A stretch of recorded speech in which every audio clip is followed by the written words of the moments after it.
I always tell you, could have went anywhere. Fact of the matter that you came here, y'all know the rest. Get this camera straight real quick. Okay. Let's see.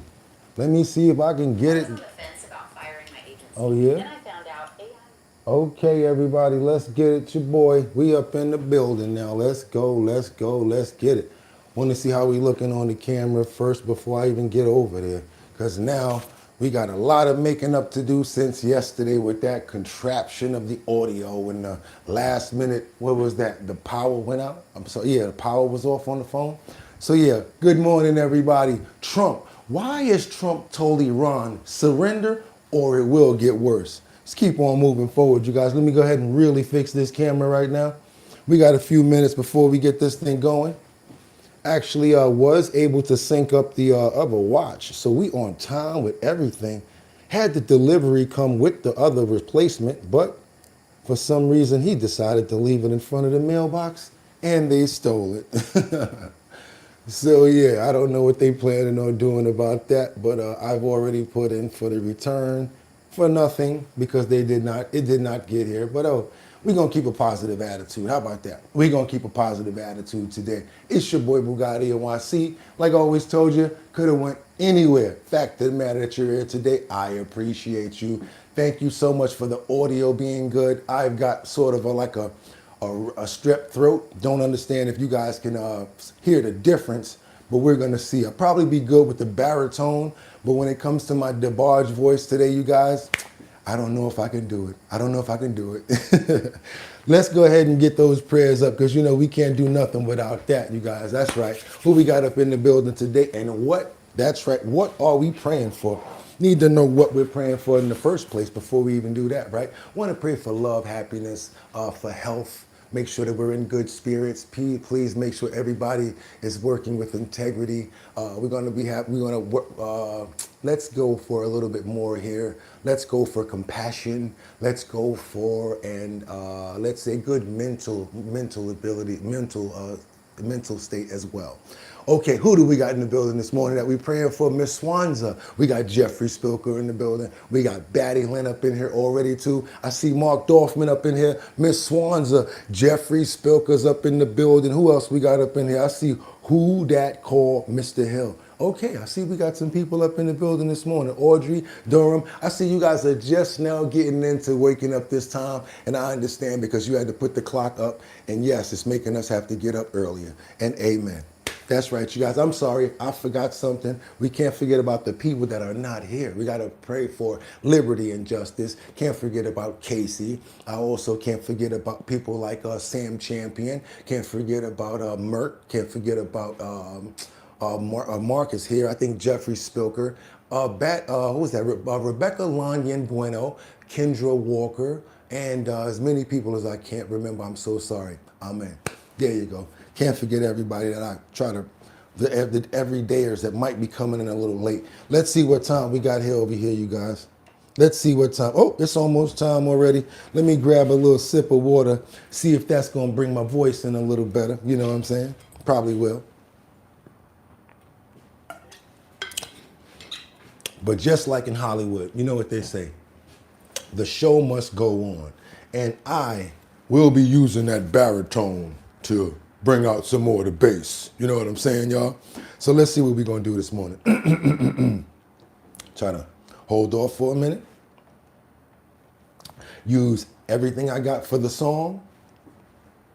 But I can, of course, be quiet. How you guys doing this morning? I'm trying to get it together. You know how it happens sometimes. If it's not the equipment, it's the other equipment. That's why I talk about health and fitness all the time, you guys, and not try to just play around with it. Because I'm ready to go.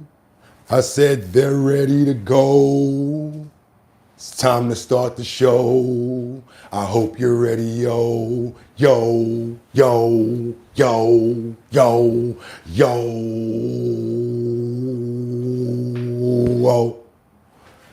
And we wind it up.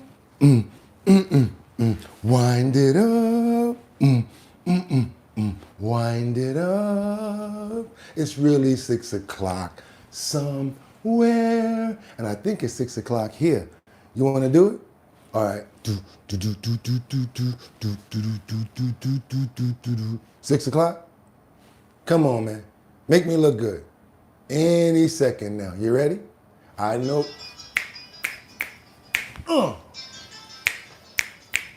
Okay.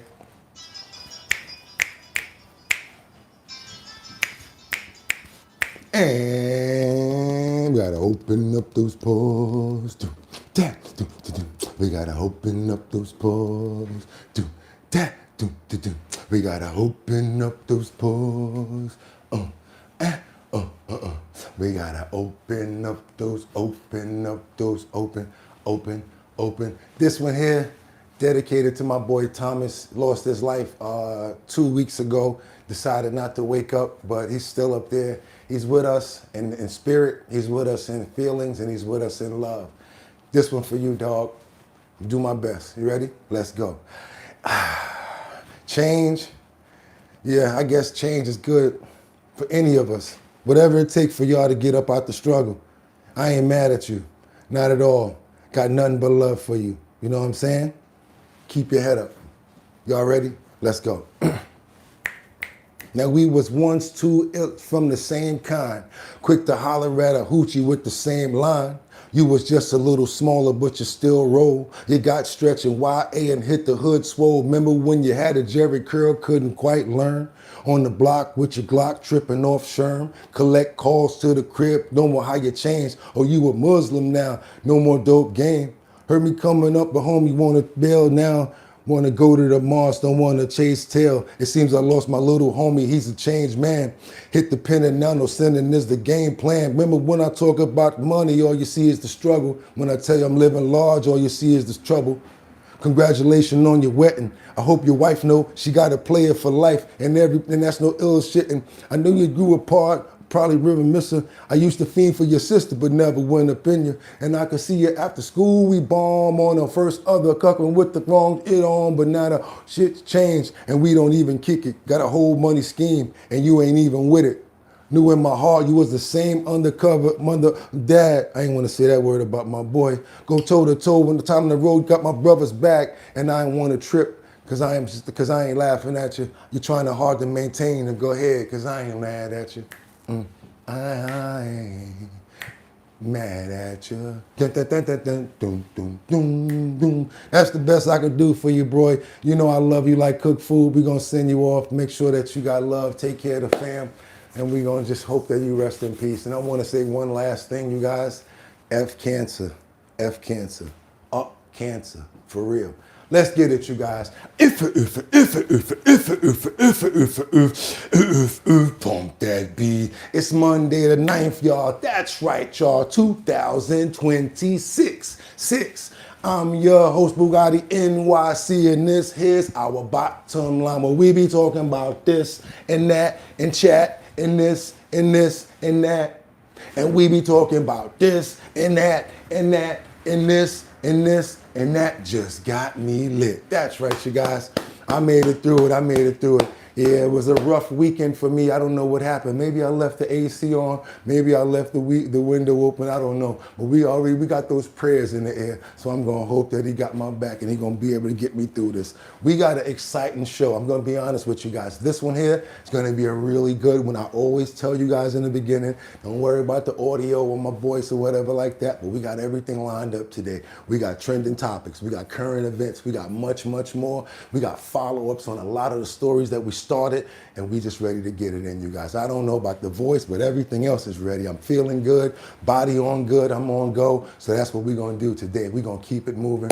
Shoulda went got a lozenge. Thank you so much, Miss Swanza. You got my taxes done yet? You should this week. Okay, whatever. Where's the files? Epstein said I paid you do my taxes. You need to get started, brother. I don't do taxes, brother. I don't know what the HNIC you talking about, but that's funny. Thank you so much, Miss Swanza, for sending the 30 jewels. And guess what that means, you guys? Y'all know what that means, right? Let's try it. I got 5 on it. I'm gonna stack 5 videos at a time. I want you guys to let me know what time it is, where you're at, what region, state, because what we like to do over here is try to make sure that we try to follow up in the areas that you guys are, whatever state it is, whatever country, and you guys notice that we have been going everywhere. We're gonna get on the map today and go hit somewhere right now. Just gotta let you know that we don't stay local and we don't stay non-vocal. This your boy Bugatti NYC. This is our bottom line, and I don't care what's going on with my voice. We gonna keep on moving, because you know what I'm gonna do right now? Let's get into these titles. Come on, let's use the high voice right now, Gotti. Let's use it, let's project. Here we go. We got Trump. We got, why has Trump told Iran to surrender or it will get worse? It looks like it's already getting worse before it's ended. I thought that this was gonna probably be something long and drawn out, but that doesn't mean that it may not wind up still being that. There's a lot of strikes going on. There's a lot of drones left. I have no idea how this is going to wind up. I'm just concerned about the numbers that I found in the casualties, where it was like 200 individuals, as well as children, and well as innocent victims. There's a little more than that, I'm sure, up leading to now. So yes, we've already got a small count already in on the victims who had nothing to do with this, that's already losing their lives. Keep on moving forward, you guys, because as Iran, first we hit them, and now as Iran hits back, everyone is now freaking out about the escalation. That's right, we hit them, they start hitting back. They're hitting back at Iran, and it's not Iran. They're hitting back at Israel, and they're also trying to do whatever they can do locally to people that they can affect. And as far as Americans, they're trying to get out right now. It seems like they're still trying to get out. Marco Rubio says they're going to try to help out and get them out as well. We got to keep on moving forward, you guys, because we got breaking Trump. The DOJ released new Epstein files. They're tied to an unsubstantiated Trump allegations. These are the same allegations that they're saying that are unsubstantiated when it came down to a 14-year-old making claims about something that President Trump allegedly did. And it's being reported. Don't get mad at me. It's what they're bringing out. There is, like, again, they're saying it's unsubstantiated, so that does mean that there's no proof behind it. But we got to keep on moving forward, you guys, because I want to rest my voice for a minute, get a little bit of water, get you guys opened up on what we have for the first story, see what we got going on here. Grab your coffee, your water, your tea, whatever you need. We got a full run this morning, you guys. And boy, the health and wellness section, it's going to be a really good one. Stick with me. We're going to move kind of fast because we got a lot to put out, and I want to make sure everything gets out today. Let's get it, you guys. Let's go. Let's get to work. Do your boy a favor, double tap that screen because we working double time today. Let's get it. And now let me see this going on right here. Let me fix that, bring that back. As they wait to be potentially deployed for large American B-1B Lancer bombers have arrived at British air bases as they wait to be potentially deployed for large-scale strikes against Iran. It comes as President Trump tells UK Prime Minister Keir Starmer that their aircraft carriers are no longer needed. Brian Yanis is live in London with the very latest. Brian, that was a very spicy tweet by the president. A spicy tweet, and the special relationship has turned spicy in the last week, Rachel. Good morning. A week after... What you mean? He said something about it, not just a tweet. UK Prime Minister Keir Starmer changed his mind and allowed U.S. bombers to use UK military bases for Operation Epic Fury. American B-1B Lancers finally landed at the Air Force Base in Fairford, the UK Air Base, on Friday. And this, as the HMS Prince of Wales, one of 2 British aircraft carriers, has reportedly now been placed on advanced readiness to leave port in the next 5 days to head to the Middle East. President Trump, though, who's criticized the UK for being uncooperative and says Starmer is no Winston Churchill, said these latest moves by the UK are too little, too late. You made the offer to send 2 aircraft carriers? Maybe, but they're not sure. I just put out a response to them. I said, we don't need them. It's not the right time. It would have been nice to have had them 2 weeks ago. President Trump went on to say about the aircraft carriers, quote, "That's okay, Prime Minister Starmer. We don't need them any longer, but we will remember. We don't need people that join wars after we've already won." Former UK Prime Minister Tony Blair, who famously stood shoulder to shoulder with the U.S. in the 2003 Iraq War, is also now criticizing Starmer for not being there for their biggest ally. The Daily Mail reports at a private event, Blair said, quote, "I think we should have backed America from the very beginning. If they are your ally and they are an indispensable cornerstone for your security, you had better show up."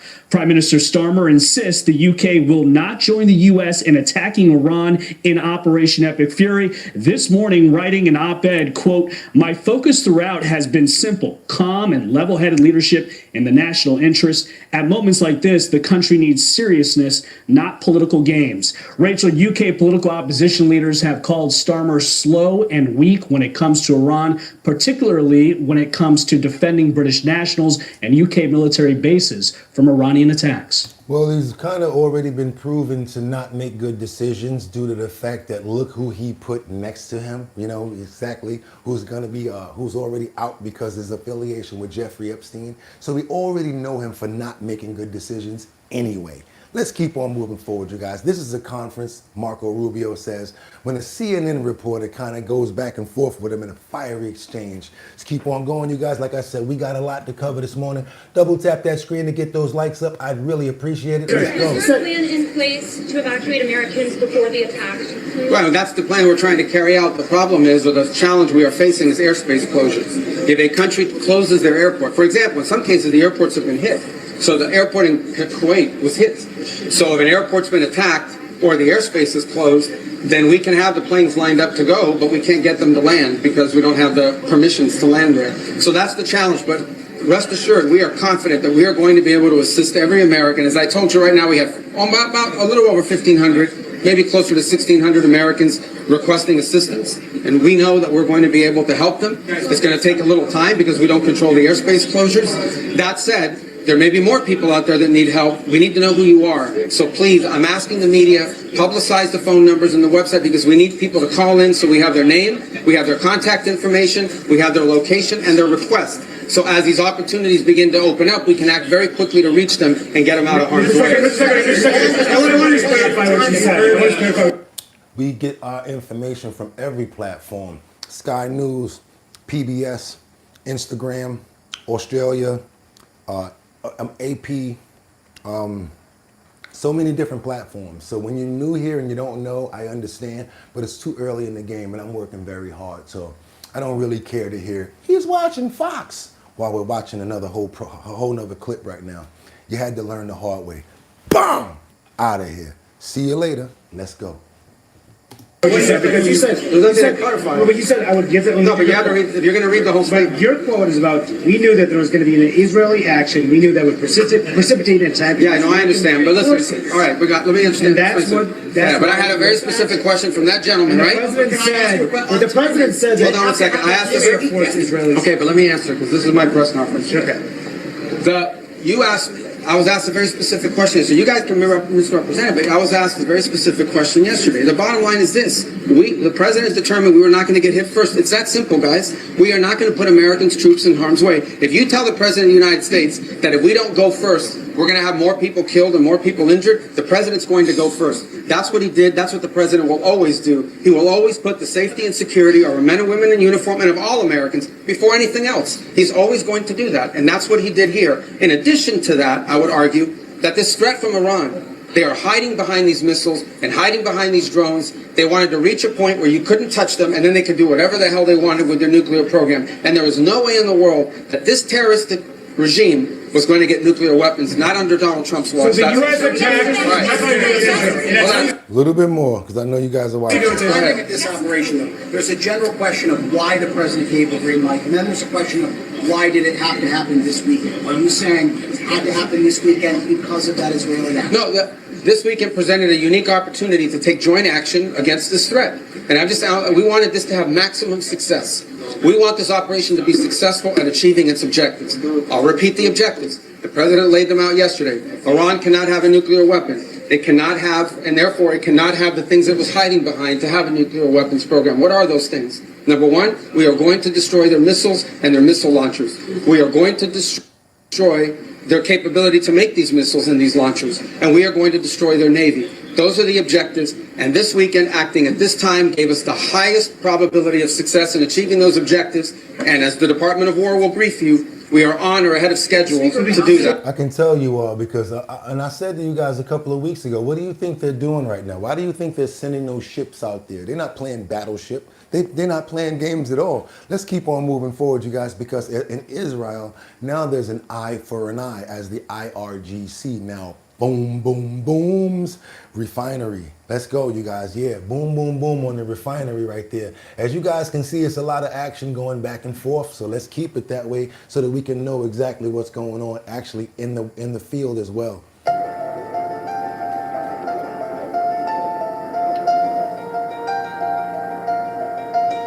This is the Times Now World Network, by the way.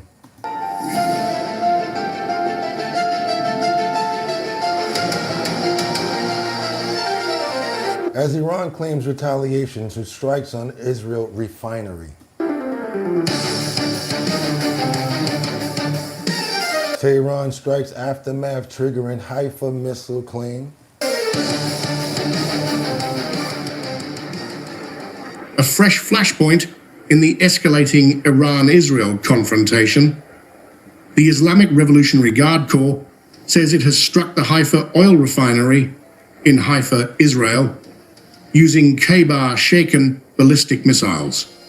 The claim, circulated through channels linked to the IRGC cyber network, describes the strike as a direct hit on one of Israel's major energy facilities. I gotta say that for you, Iggy. To play battleship, the other side needs ships, boo. You're right about that. You're right. Their ships was taken out easy. According to the IRGC statement, the missile strike was carried out as a response to the targeting of the Tehran oil refinery in Tehran, Iran. The announcement frames the operation as retaliation for damage inflicted on Iran's own energy infrastructure. Now, this is not happening only in the air. That stuff is falling down, hitting other buildings and people as well. So this is why the tragedy is going on out there. And again, the urban warfare where the people are being affected. Underscoring a growing pattern of tit-for-tat actions between the two sides. The K-bar-Shekan missile is among Iran's advanced ballistic systems, designed with solid fuel propulsion and maneuvering capabilities intended for precision strikes at long range. By citing this missile in the claimed operation, the IRGC has highlighted the strategic messaging surrounding the strike and its intended reach. The Haifa oil refinery is a key component of Israel's energy network, processing fuel and petrochemical products that support transportation, industry, and broader economic activity. A strike claim involving such infrastructure carries significant implications for regional security and energy stability. For now, the claim remains part of the information flow emerging from Iranian channels. Yeah, it's a lot going on in the air, but I'm gonna tell you, I saw a lot of that stuff landing, and what goes up must come down. We got shrapnel, all sorts of things just flying around, you guys. I just want it all to be over, to be honest with you. I'm not on no side. I would love for this to be over. I want to pray for all of the innocent people that have nothing to do with this, that are being involved with it. And I want to pray for the children as well. And I'm hoping that soon they'll be able to enjoy their lives after this tragedy and get back over this, because this, I don't think is right at all, period. Either side. Not taking no sides on this one. Thank you very much. Amen. Let's keep on moving forward. We're going to break into a couple of controversial moments with, what's her name? Remember when she had the job as the head of Homeland Security? She lost her job really quick, and you guys are always correcting me, so let me stand corrected. She probably lost her job there, but they moved her to another position. So let's go ahead and get a quick run through of Kristi Noem as well as the new position that she's going to be the head of. Let's keep on moving forward, you guys. Double tap that screen and get those likes up, because yes, we have to follow up on every story and everything that's going on that's happening now. President Trump announced on March 5th that he was firing Homeland Security Secretary Kristi Noem after her disastrous appearances testifying before Congress, with Trump naming Senator Markwayne Mullin as his nominee to fill the role. The secretary was one of Trump's most polarizing cabinet figures, with the former South Dakota governor experiencing no shortage of controversy before and during her tenure at DHS. Yeah, leave Otaku alone, because he might be right. You never know. Otaku said, imagine if prayer could actually work in any of your gods. I didn't read it all, but I get you. Everybody doesn't have to believe the same thing. Amen for the children will eat, drink, and live with Jesus in them. Please, God, hear our prayers. Yes, please, because there's a lot of children that need to understand that prayer is important. I guess it's because I went to church very early and they taught me the book, and then I learned it from the first book. It was a small yellow book that we used to read all of the time. It had illustrations inside of it. I think it was like a children's Bible. It was a very fantastic book. I loved that book. From there, I read the original Bible, and I went on from there. But I also learned that there's many other religions, and another thing that you have to do is respect everybody's religion, because they just, I look at it like, I hope you guys don't get mad. It's kind of like, you know, don't do it to me, don't get mad at me, but like Santa Claus, how they like him in many different ways, and he has many different titles in many different countries. So it's still God. That's how I look at it. They're looking at a higher power and they're respecting. So I don't look at anybody. I'm not better than anybody else. That's how I look at religion. So get on over to Kristi Noem right now and see what's going on. Let's keep on moving with this. From scandalous reports of an alleged affair to high-profile botching of operations, here are Kristi Noem's most controversial moments. One of Noem's first points of criticism came after a series of photo ops and staged video shoots. Noem was slammed as wildly out of touch in March 2025 when she wore a $60,000 Rolex Daytona watch to tour a rundown El Salvadoran prison, where hundreds of Venezuelan migrants had been deported and incarcerated. In April, Noem caught swift blowback for appearing in a DHS video holding a rifle, inadvertently pointed dangerously close to a law enforcement officer's head. The glammed-up appearances were heavily scrutinized as self-promotional, earning the always camera-ready secretary the moniker of Ice Barbie. One of Noem's first major appearances in national headlines came before her time as secretary, in May 2024, after the publishing of her book, No Going Back, in which she shockingly included an anecdote. I don't like this right here where she said it all. I never knew that she said this, you guys. I don't like it at all. About how she shot and killed her dog.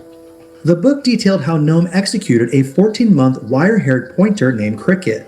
Noem wrote that she hated the dog because its bad behavior made it untrainable as a hunting dog.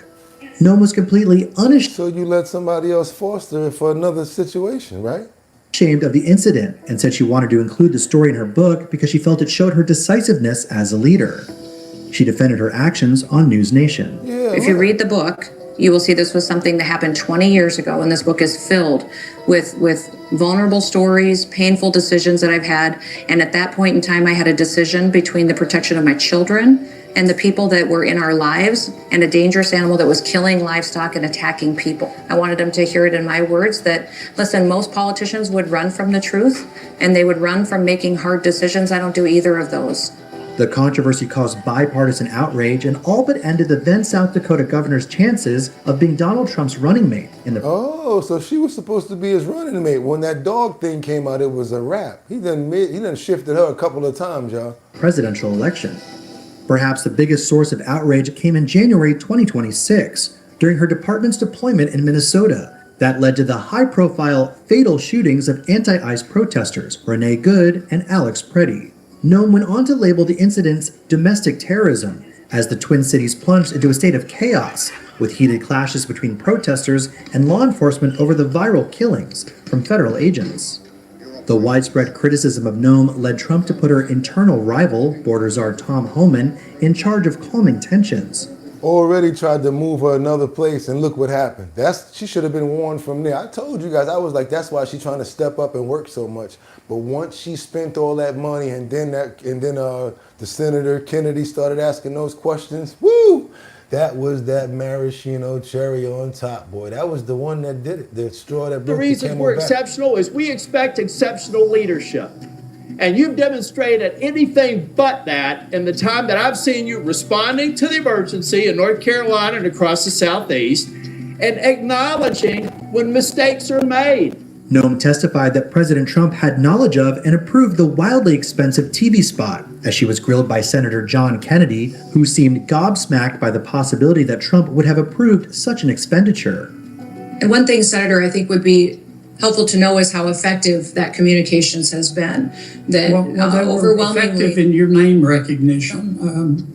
I mean, I personally just, I mean, to me, it puts the president in a terribly awkward spot. And I'm not saying you're not telling the truth. It's just hard for me to believe. Trump went on to tell Reuters he, quote, never knew anything about it. Kennedy told reporters that Noem's answer left President Trump mad as a murder hornet and had already been considering replacing her. However, the final straw prompting President Trump to fire Noem was her stunning non-answer at a House hearing the following day about whether she had sexual relations with top aide Corey Lewandowski, sources inside and close to the White House told the Post. Yeah, that was the straw that broke the camel's back right there. Yeah, Noem, where you at right now? Let's see where she at right now. She's doing a little bit different right now, you guys, and it's kind of quiet in her area. They said, you know what, we're not going to fire you all the way, but go sit your ass at the end of the table over there. Give her some sort of job somewhere else where she can't do no harm. Don't give her no power, no access to no money. We tried already. Let's go.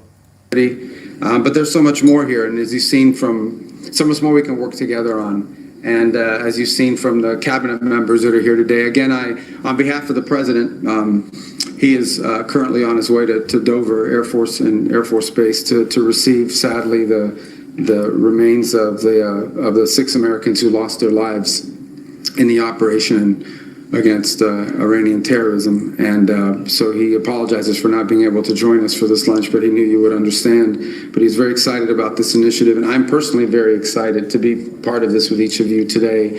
It's a top priority for us. And while there are clearly a focus on the security of the hemisphere, as you can see from the representation in our cabinet, from trade to commerce to energy to treasury, and there she go. Out of nowhere, it just popped up, right? What's up with the square? Ain't nothing wrong with the square. That's how it's supposed to be. Thank you so much, Matthew. Appreciate the $2 super chat. Let's keep going. There is also a focus very strongly on the opportunities we have to work together economically, but you can't have economic progress without security. And as evidence of the president's strong commitment to this initiative, so that this is not just going to be something where we meet one time and have conversations and we meet once a year and put out a paper. We want it to be an issue of action. He has appointed Secretary Noem as the special envoy dedicated to this relationship. So she is now the special envoy that's dedicated to the relationships. And you will see a lot of her. She'll be very involved with each of you at a personal level and on a daily and weekly and monthly level to ensure that we're here today. Is this guy a human being? Look at the ears. Y'all funny. So I do want to thank the president for creating this and for giving me the honor and the opportunity to serve as a special envoy to this region, to the Western Hemisphere. This Shield of Americas will be a powerful example to the rest of the world about. Okay, so now you see she's already letting you guys know what she's doing. You guys see the follow up with Kristi Noem. Let's keep on moving forward because now we got Delta Force. They're ready inside possible plan to send troops into Iran on the nuclear sites. What do you guys think? Do you think that they should send in Delta Force right now with what's going on and just finish the whole thing? Or do you think that they should keep doing what they're doing right now? I'm in the comments. That was the 5. Let's go. Let's keep it moving, you guys. It's time to get to work. I told you we had a lot of updated information going on. So yeah, let's keep it going. The report claims special operations could include a raid on Iran's nuclear sites, which would include sending ground troops into Iran to seize and destroy key nuclear sites. Our next guest wrote that report. 7-4 White House correspondent Shelby Talcott joins us now with more. Thank you. Technically, she got moved to another position in the administration. You're right. So much for joining us this morning, Shelby. So tell us what, based on your reporting, what exactly would that look like? Yeah, well, first, the standard caveats apply, right? Which is that nobody truly knows what President Trump is going to do. That's by design. But what we can say is that one option at the president's disposal, one option that's on the table would be for him at some point, as this war continues, to send in special operations units into sites like Isfahan, which... Someone says that so Rubio is now her immediate boss. I guess so. The nuclear site in Iran. And one of the most notable things I think that I found out through my reporting is that these special operations units, Delta Force, they've been training for almost this exact scenario for a long time. So they are at the ready should the president decide that he wants to pull the trigger on this option. So President Trump was asked about this, and I want to play that clip real quick. We got a clip. To find out about that, we haven't talked about it, but it was a total obliteration. They haven't been able to get to it, and at some point, maybe we will. You know, that'd be a great thing. But right now, we're just decimating them. But we haven't gone after it. But something we could do later on. Okay, when the president says something that's kind of a mic drop, we don't need to have to listen to any more gaggle because we got it from where? Directly from the horse's mouth. If you guys appreciate the content, do me a favor. Let's double tap that screen and get those likes up. We can get more people over here to see the show, get educated, and know what we got going on over here. Trending topics, current events, and much, much more. My antics, they're about to start any minute now. Let's keep on going, you guys. Hernando County, we got to get on over to this J6 Reels rioter. I can say rioter. He's been pardoned by Trump, but now he's about to get jail, life sentence for what? Molesting a child or more. And I'm glad that he's getting locked up because you know what? If that's the charge and if you're really guilty of doing something that crazy, you deserve to go to jail. Let's keep on moving forward, all right? Let's go. Let's double tap that screen and get those likes up because I want more people to see stories like this, for real. The term predator is the term that comes to mind when I think of this case. This is clearly predatory behavior that you've been convicted of. I've reviewed the case, I've listened to all the testimony at trial, and I've had an opportunity to think about and ponder, as I often do prior to sentencings, what the appropriate sentence is in this case. So yes, this is a pardoned J6 rioter who is now about to receive a sentence for, molesting children, wood chipper, meat grinder on slow, The only sentence that I think provides safety to the community and protects the community from your predatory behavior is a sentence as to count 1 of life in prison, as to count 2, 15 years, Florida Department of Corrections, as to count 3, 5 years, Florida Department of Corrections, as to count 4, 15 years, Florida Department of Corrections, as to count 5, 15 years, Florida Department of Corrections, and as to... He's an molester, you guys. He likes to do number 6, to chill. He likes to do that, the bad stuff. Meat grinder, wood chipper on slow. Luckily, he's getting all of these numbers right here. He's going to have a long time to be thinking about what he did. Count 6, you were found not guilty. All these counts are to run concurrent, one with the other. As well, having reviewed the pertinent information, the court finds that you qualified as a sexual predator, and I'm going to designate you as such. Hello, you said. I'm sorry, man. Are you sorry for what you did, or are you sorry that you got caught? That's always my question when it comes down to stuff like that. Sorry for what you did, or sorry that you got caught? Huh? Good question, ain't it? Keep on moving forward, you guys. Let's go. We got to get on over to Manhattan, where we got 2 men hospital after being pushed onto the New York City train tracks. No, Bugatti, what are you talking about? That's not what they've been reporting as far as the trains go. How about this, though? Let's go back. Let's rewind. Just thought about something. I'd really like to pray for those victims and all of those children that were the victims of this monster. I would also like to ask that God will probably, not probably, but definitely protect them going forward, please let them have access to any sorts of therapies and things like that that they may need, because you never know what exactly they went through. They're not going into detail as much with this story because I don't know why, but as time was there, we can go delve into it. But I'm talking about the victims and the people that are probably not here anymore, as well as the family members. I'd like to pray for them and to have a strong family unit to try to get over these situations and move forward. We all know that it's hard after something like this has happened, especially to a child, because they always reflect back to it. We want to try to hope that they get the best treatments and help that they can possibly get.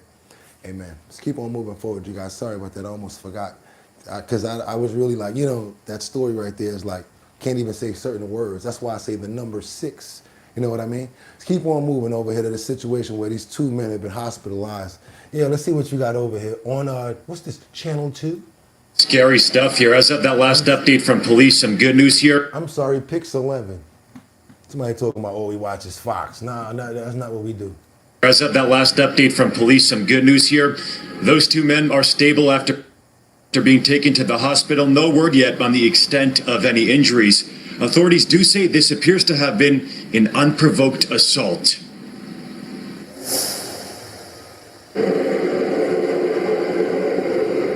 People at the Lexington Avenue and East 63rd Street station waiting for their train Sunday with an extra eye on their surroundings. It just kind of reminds you that you do have to watch your back, regardless of where you are in the city, what time it is. The NYPD says 2 men, 83 and 31, were pushed onto the tracks of the downtown F train. Officers responded to a 911 call around 11:40 a.m. It kind of sheds light on what can happen even when your head's in a place of that's not going to happen. But that's not what Kathy Jokel Hochul is saying. That is not what Commissioner Tisch is saying. They're saying that crime is down, you guys. As we know, you can't listen to them. You got to listen to the streets. And this is what's going on in the streets. Crazy stuff happened, and then we're in New York City. Taking the train with her daughter, Lenise says the incident is a reminder to always be prepared. Get me some bear mace and some bear mace. I stay in the middle if there's an open area like right here, or I'll stand real close to here. My back is turned against a surface. You see the poles? I don't know if you guys have been familiar, but I do a lot of surfing on the internet, on Instagram. There is one lady, she has like a bike chain. She puts it around the pole and she locks herself on it with a lock like that until the train comes. So that the pole, it's ridiculous out here, y'all. I'm telling you. So nobody can come from behind me. Others like Justin Espino calling subway pushes a forceful reality of city living. Everyday Citizens app notification on somebody got pushed.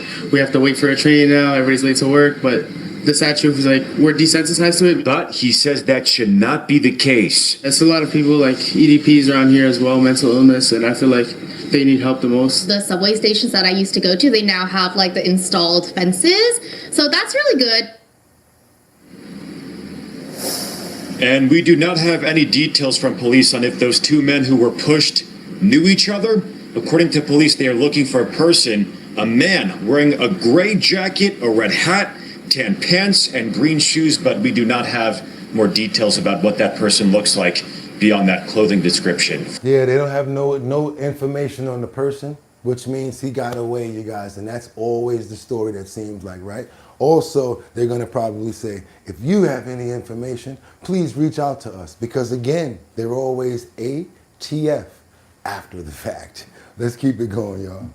From police. We are live on the Upper East Side tonight. I'm Angelo Bavaro, Pix 11 News. Yeah, Pix 11 News, you guys. We don't watch Fox all the time. We watch everything over here. I told you we cover a lot. Double tap that screen. Let's get that. He's still on about the pocket square. It's been about 10 minutes already. Well, he can go.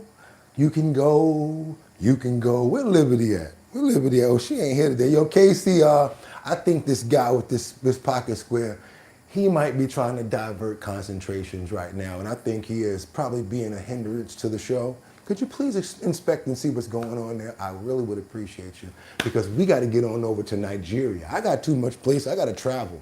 You guys do what y'all do, and I'm going to do what I do. I got to get to Nigeria, because this right here is a story that I want everybody to concentrate on right here. Imagine if you owe somebody money, and they come in your house and say, all right, we want this, we want to take that, we want to take that. Okay, cool. You owe us, we owe you some debt. Take some stuff back, no problem. But in other countries, they pay with people. This is called Nigerian debt brides. There's a battle for the future going on out there for their future. And of course, all of the men that they normally get married to are older men. I want you guys to see what's going on in Nigeria just a little bit. Let's check this out, you guys. Let's double tap that screen and get those likes up. I like for more people to get educated about what's going on. Check this out. The steady hum of a sewing machine marks a new beginning for Kristi Noem in the Bejeve community of Cross River State. It is a stark contrast to the trauma she endured after being forced into marriage to settle her family's death, a fate shared by many girls. After being forced into marriage to take care of a family's debt, it's a fate that many girls are facing in Nigeria. In the region. As the man died, carry me, give his sister. Say my sister did. When the man passed, I was given to his sisters to take care of me. Take care of me. Any of the picky will grow, we won't deal with me. May she carry and give. I can't DJ. They can't stop me in school. Say make I no go school. Say money woman. They stopped my school. They said because money and women, like money, they don't want to spend money on women to go to school. That's what she said. They go school. I don't go school. I remain halfway. Come, the woman can't carry me, give him picking in last born. The boy can't treat. Don't go to school, so the women gave me to the youngest son who mistreated me. It's me bad. They beats me. Beat her, yeah. Get one day we nearly blind my eye for me. Every chance he got, and he almost blinded her. This harmful tradition, widely known as money marriage, this harmful tradition, widely known as money marriage, allows family to repay debts by handing over their daughters, often to older men. Handing over their daughters, often to much older men as wives. I no go school. Occasion I no go. If people they work out, they go occasion. Me I go dey farm. Or ceremonies in the community, I would be the farm working and then return home. As I they go far, they carry load way past my size. Carrying loads way past her size. As I come, they enter kitchen. As she goes into the kitchen to cook for the family, and a slight mistake, she would be beaten. Just wanted you guys to be brought up on stuff like this that's going on. I know there's people in the comments that's like, yo, Boogotti, you never know about this? No, I didn't. And I know there's a lot of other people that didn't know about it either. Just didn't know. Y'all want to watch a little more of this, or y'all ready to roll? Because we got a lot to keep on getting into. Any small mistake, I will collect beatings. Bulem Mary was only 3 years old when she was given to a 60-year-old man as payment for money her family needed for her grandmother's She was 3 years old when she was given to a 60-year-old man. Mother's medical treatment. 2 years. She still struggles with the emotional scars. So I want to just say something, you guys. I know it's bad and it's hard out here where we live at in this country, but it ain't that bad. Oh, Lord, it ain't that bad. I want to pray for her and all the girls like her, people like her, kids like her that I never knew anything like that could even happen. I want to pray for them, pray for the families, and please, let's find a solution to stuff like this. And if it's cultural, they need to change stuff like that in that culture. Amen. Let's keep on going forward, you guys, because Trump and the DOJ released the new Epstein unsubstantiated Trump allegations. Let's get on into these Trump allegations and see what's going on with this, you guys. If you appreciate the content that you're getting right now, I would appreciate if you can double tap that screen and get those likes up. Gets more people over here. I never knew about a story like that and what people had going on. And I understand that you guys do. You know more than me about certain things. Guess what? I just learned, and I guarantee you a lot of other people just learned about that, what's going on. And if more people find out about it, I'm sure that they'll change it, because that's not right. I don't care what nobody say. No country needs to be able to do that at all. Let's keep on moving forward. Let's get to some breaking news that is still unfolding. The Trump Justice Department has just uploaded new FBI documents missing from the initial releases of the Epstein files. Right now, MS Now is pouring through these new files. We are taking our time to make sure we get it right, and we want to be careful on what we report on air. Here is what we can tell you right now. 3 of these documents are FBI 302 memos, notes that FBI agents used to summarize witness interviews. These notes contain unsubstantiated sexual assault allegations against Donald Trump. Specifically, they detail an unsubstantiated account of a woman who accused Donald Trump and Jeffrey Epstein of sexually assaulting her decades earlier when she was just a teenager. One of the new documents reads in part, quote, Redacted was asked whether she felt comfortable detailing her contacts with Trump. Redacted again asked what the point would be of providing the information at this point in her life when there was a strong possibility nothing could be done about it. There are many redactions on these forms. Trump has long denied any wrongdoing connected to Jeffrey Epstein. To discuss, let's bring in MS Now senior legal reporter, Lisa Ruth. Lisa, I wanted to get more fabric on this story, to get a little bit more backstory. What are the claims? Can we get a little bit more information? You know, that's what I'm really going for. Again, I want to just reiterate what Alicia just said for our viewers is we are definitely combing through all of these because these are the 302s, these forms, these FBI interview intake forms were the thing that as we have interviewed survivors of Jeffrey Epstein and Ghislaine Maxwell's abuse over the course of the last couple of months, the things that they themselves most wanted to see in the files. And so the fact that today we've gotten at least 2 of these by my count, you may have more, I think it's important, and it is important that we get this right. Talk to us. There's a lot in here. Anybody that has had a chance to take a look at these, they talk a little bit about blackmail. They talk about an intimidation campaign. Obviously, those allegations against then citizen Donald Trump. Walk us through how we should be looking. I'm glad your hair is growing back. God bless you. I'm glad her hair is growing back because she went through a lot with that answer. And it's not right for anybody to go through that. F answer, you know what I'm saying? But guess what? If we can get over 500 likes today, guess what we're about to do? I'm sending out keychains, y'all. That's right. I'm sending them out today. Y'all gonna get 6 of these in the mail. 1, 2, 3, 4, 5, 6. Because 6 different people that send me their address, I'm gonna send them a keychain. And y'all know what to do with it after that, right? And also we're gonna be sending out 6 decals to 6 people. That's 12 pieces going out. And trust me, you guys, a lot of people don't send me their addresses. So all of a sudden people be like, oh snap, I got one. Why? Because not that many people send me their addresses. So you wind up getting them. So you might wanna take a roll on it, go ahead and double tap that screen and see if you can be the one to go ahead and get yourself some new merch from Our Bottom Line and represent, put it on your keychain, even your dog tag and something like that. And this way you send us some pictures over them and we can put them up on our Discord as well as in the post notification area. Let's keep on moving forward, y'all. Looking through all this. So Simone, we have already seen an initial interview with this same alleged victim and accuser of both Donald Trump and Jeffrey Epstein in the files.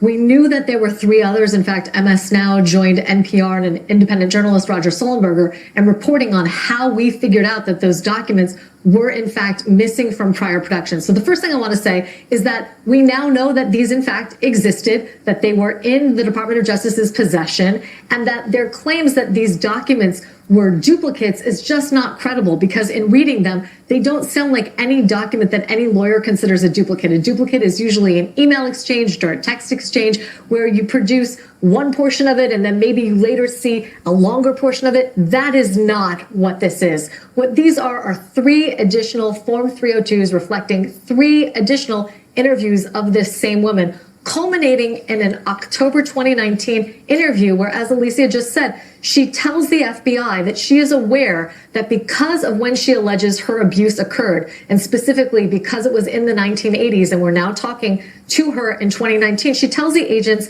that she's aware the statutes of limitation of any viable federal violation may have run. She asks the agents, what's the point? And I think the agent's response here is just as interesting as some of her allegations, as salacious as they are, and as unverifiable and unverified as they are, because the agent says all victims of crime should have the opportunity to tell their story, and they wanted to give her that opportunity if she wanted to. Not only that, they wanted to see if they could find some information to throw your boy up under the bus. You know, it's just not one side that they want to do. Let's see if we can find anything. Let's keep on pressing her. And she said it herself. It was years ago, Not only that, but maybe she's changed and turned over, and probably, let's say if it wasn't the truth, and now she doesn't want to say it anymore. It could be a whole bunch of reasons. You get what I'm saying, you guys? You never know. You never know. You never know. I wish I could say the baby face part. You never, never, never, never, never know. No, no, no, no. You will never know. Do me a favor, please. Let's double tap that screen to get those likes up. I told y'all we had a lit one today in the building. We got to keep on moving forward now because we got the Democrats that are demanding, not asking, they're demanding that Donald Trump testifies over these Epstein files. We're in the Epstein mix right now, you guys. We're going to get on that chapter, then we're going to move to the next one because we have to. We follow up on everything we start. On Wednesday, the House Oversight Committee voted to subpoena the testimony of Attorney General Pam Bondi over her department's handling of the Epstein files. Congresswoman Nancy Mace, one of the Republicans who voted to bring Bondi before the panel, saying, quote, "The Epstein case is one of the greatest cover-ups in American history. The slow, selective, and heavily redacted release of the Epstein files only has served to raise bipartisan suspicions about who the Justice Department may be protecting." NBC News Capitol Hill correspondent Melanie Zanona has more in our Sunday Focus. He's been dead for more than 6 years. But the tangled web convicted sex offender Jeffrey Epstein laid for the rich and powerful is only growing wider. The latest caught up in the controversy, former President Bill Clinton and former First Lady and Secretary of State Hillary Clinton, forced to testify in front of the This here needs to be a movie. I'm telling you straight up. That needs to be a movie. Just them testifying could be a movie. I'm telling you. Republican-led House Oversight Committee. The former president, seen in a hot tub with an unnamed woman, denying he did anything wrong. I don't know who that is. Did you engage in any sexual activity with this person? I did not have sexual intercourse with that woman.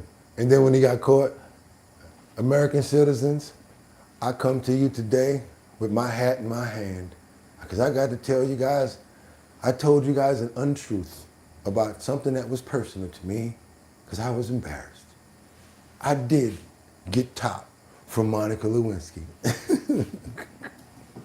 Mrs. Clinton testifying she never met Epstein. I am so tired of answering that question. If you have one scintilla of evidence to the contrary, put it forward. I have never been on his island, period. I've never been in his homes, his offices, his anything. The Clintons are... What if they find something now, like, what about... And she's like, then those sort of things come out. Oh my God. See who she really is, you know what I'm saying? Like, not accused of any wrongdoing. Democrats argue now it's time to hear from President Trump. Republicans have now set a new precedent, which is to bring in presidents and former presidents to testify. We are now asking and demanding that President Trump officially come in and testify in front of the Oversight Committee. Oh, we got DJ Mod 85 that says Billy lied to our faces and then walked away with a saxophone. The president is mentioned over and over in the Epstein files, but is not accused of any crime, amid allegations by his critics that the DOJ is trying to protect him. Let me be blunt. There's a massive cover-up going on in the Justice Department to protect Donald Trump and people associated with Jeffrey Epstein.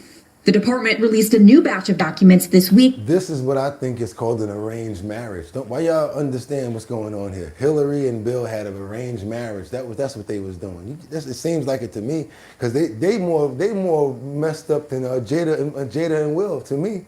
And if stuff start really coming out, it's going to get even crazier. To me, this is like the other version, a little older, of Jada and Will Smith. I'm telling you. That had been temporarily removed or missing, including summaries and notes from 3 separate interviews the FBI conducted with a woman who made sex abuse allegations against both Epstein and Trump. White House Press Secretary Carolyn Leavitt telling NBC News, these are completely baseless accusations backed by zero credible evidence. Also supported by the obvious fact that Joe Biden's Department of Justice knew about them for 4 years and did nothing with them. Okay, y'all, we got to get on over to, y'all ready? I'm going to try my best, especially with this one, because y'all already know I got to show up and show out. Give me 1 second. Me. Okay, you guys, let's go. And if I can make it there, I'll make it bum bum. Anywhere, it's up to you. New York, New York. We pulled it off. Let's go, you guys. That's right. NYPD mini investigation. It's a bad one here, you guys. I got some new information going on over at Gracie Mansion. They found a potential boom, boom, boom, because people are not happy with Mom Dami. They're doing a lot of stuff outside of the mansion. While him and his wife are in there, we got some updates right now, you guys. I don't know if you voted for Mayor Mom Dami, Zorhan to be exact. I want to know your opinions on the new mayor, if you're in New York, or if you happen to know anything about him. Let me know. I'm reading comments. I just want you guys to see what's actually going on in New York right now, because not only are they going in crazy in the train stations, they're going crazy outside of the freaking, outside of the Gracie Mansion. Let's keep on moving forward. Let me see what we got over here. Right here. Let's go. First breaking news, the NYPD now confirming it was an improvised explosive device that was thrown at yesterday's protest outside Gracie Mansion. Good evening and thank you for joining us. I'm Arthur Chien. Just into our newsroom right now, police say they have found yet another suspicious device.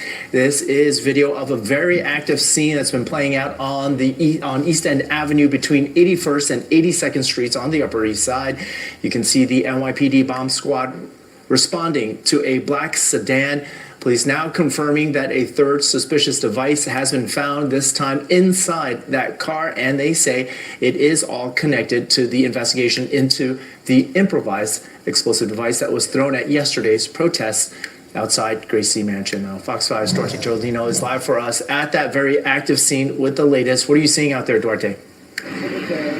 And there are a lot of officers out here, a lot of investigators. We've moved back a distance because, again, this is a scene where they're looking at a possible explosive device. As you mentioned, they found what they're calling a suspicious device, which means there could have been 3 explosive devices behind me. They're not happy with Mom Dami. They're going to the mansion. You can see how this is an active scene. We're on East End Avenue, and the focus of this bomb squad is between 81st and 82nd Street, but this block is blocked off starting at 79th Street. Now, buildings in the area are being partially evacuated right now as the bomb squad works to assess and remove whatever threat there is. Now, that means we could be looking again at a third device connected to yesterday's protest. They are trying to minimize the damage at this point. Now, the NYPD bomb squad has been on the scene throughout the day. The large white truck that you're looking at here is designed to contain an explosion, minimizing damage if a device were to go off. Investigators have frozen the area around the vehicle and they're not taking any chances. This afternoon, investigators sent in a bomb squad robot to search a vehicle believed to belong to the suspects, and they used a rope to pull open the car door rather than approach it directly. Now, that's standard operating procedure when a device may be inside. A law enforcement source is telling Fox 5 that through the use of surveillance video, they were able to connect the suspects in yesterday's incident to that black sedan with out-of-state plates. Now, investigators, they also released this photo. Look very closely at it. You can see a suspect running, and the device is still in the air. Now, we're going to zoom in right now. You can even make out the fuse. The NYPD confirmed today that that device was not a smoke bomb or a hoax. It was a real improvised explosive device, one that could have caused serious injury or death if it managed to go off.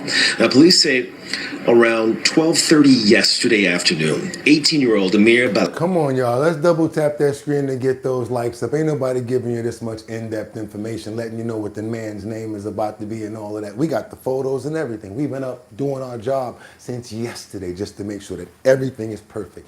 Do your boy a favor. All I'm asking you to do is give me all the money in your pockets. Nah, I don't want all the money in your pockets. I mean, it would be nice, but I would take it in the form of likes because we like the likes. The likes gets more people over here and gets to see what we got going on. So yes, do your boy a favor, and thanks for the love, the love, the love, the love. You give it to me, I give it right back. Thank you so much. Let's keep going, you guys. Let's go. Lit that first device and threw it toward the protest injury or death if it managed to go off. Now, police say around 12:30 yesterday afternoon, 18-year-old Amir Balat lit that first device and threw it toward the protest area. It struck a barrier and extinguished itself, landing just feet from police officers. He then grabbed a second device. Again, this is according to investigators, from a 19-year-old man, Ibrahim Kayumi. Lit it and dropped it. No one was injured. Both men traveled here from Pennsylvania, and tonight they're in federal custody. Now, the FBI and the U.S. Attorney's Office for the Southern District of New York, they're leading the investigation alongside the NYPD. They're working this case through the Joint Terrorism Task Force. To understand what investigators are doing right now, we spoke to a retired NYPD detective. They made these arrests, so right now, it looks like they made them so they can launch them too. Like, so they made them so they light them and throw them. You see how it was made? they're interrogating those perpetrators to see if there's any other plans in the future, any of their counterparts that are planning something right now. Have they left devices anywhere? They're interrogating right now to find out any kind of information that they can work with to identify any other potential threats. That's number one. Number two, the police commissioner is absolutely holding the chiefs accountable. And now for the mayor. Mayor Mamdani released a statement today condemning both the protest and the violence. The mayor described the protest organized. Oh, but he don't like the police. But look who taking care of the mayor all of a sudden. Look who he need to take care of him. Look who he need to patrol Gracie Mansion. I don't think that the mayor is going to be doing anything that has to do with defunding police anytime soon. All that social worker stuff, running behind people with paper clips. I mean, like clipboards. What happened to all that, y'all? He need to worry about his own hide right now. I think we need to get a little more police and put them around the mansion is probably what he's thinking now. Yeah.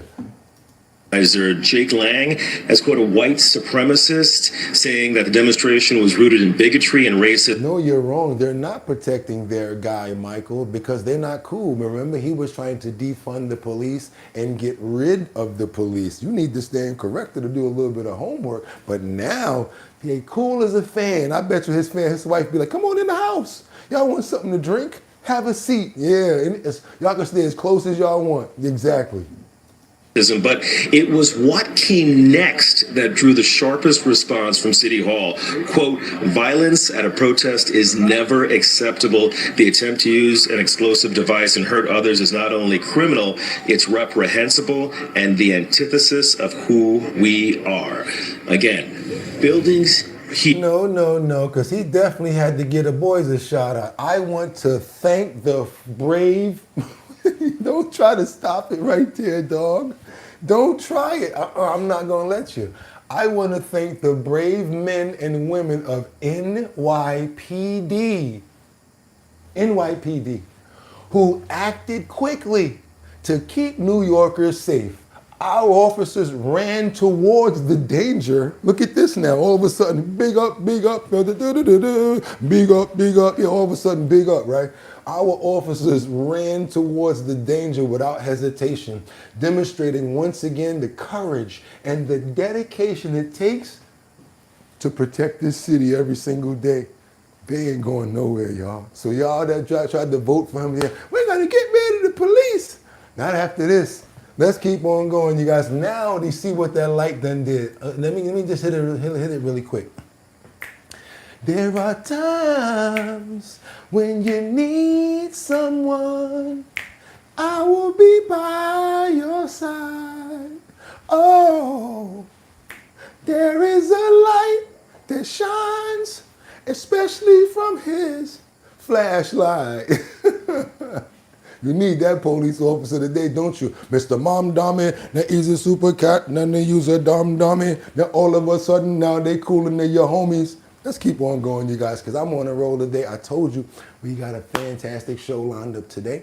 I'm going to start reading some comments. It's all about defending unit. It's about looking down on the barrel. I didn't vote for him. Kevin, 100%. They're all social workers. Go in there and talk to those bombs. Okay, sing it. 500 likes, free HOBL fam, keychains. That's right, you guys. He wants to defund. They should have let his attackers get him, right? They should have let him do what? You DJ Mod? Get him! Just let him get him, right? No, open the gate. Get him! him. He don't want us, right? He don't need no help. He want to defund us. There you go. Yeah, exactly. Want to defund somebody all of a sudden. Let's get it to the point where it's real. Let's call it what it is. Yeah, you see I had to read the rest of it. They didn't want to highlight that part in yellow. They stopped above it. Let's keep on going, you guys.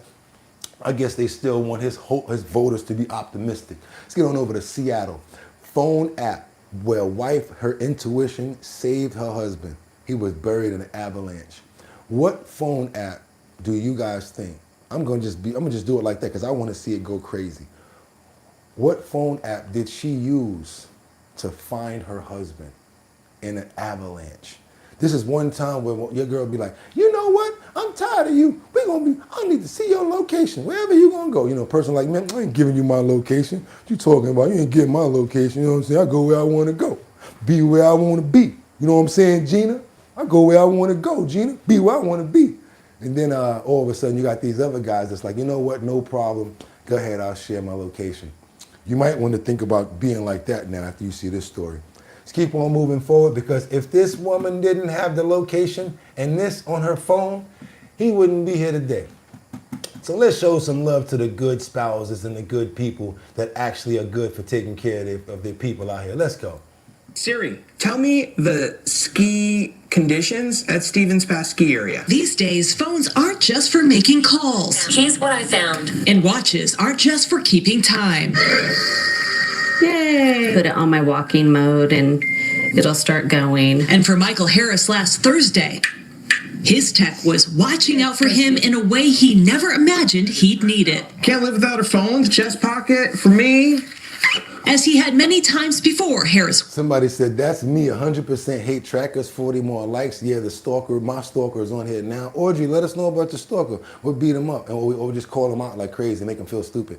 Find my app, what? Only if I'm going skiing. I get you, you're right. And I forgot the name of the app I used to use. 500 people watching. There we go. We got 500 people watching. You don't understand if all of you guys hit that like button right now. We got free merch going out. All we got to do is get those numbers up to make it make sense. 6 of these are coming out and 6 of these are coming out. All you got to do is email me your address. Let's go.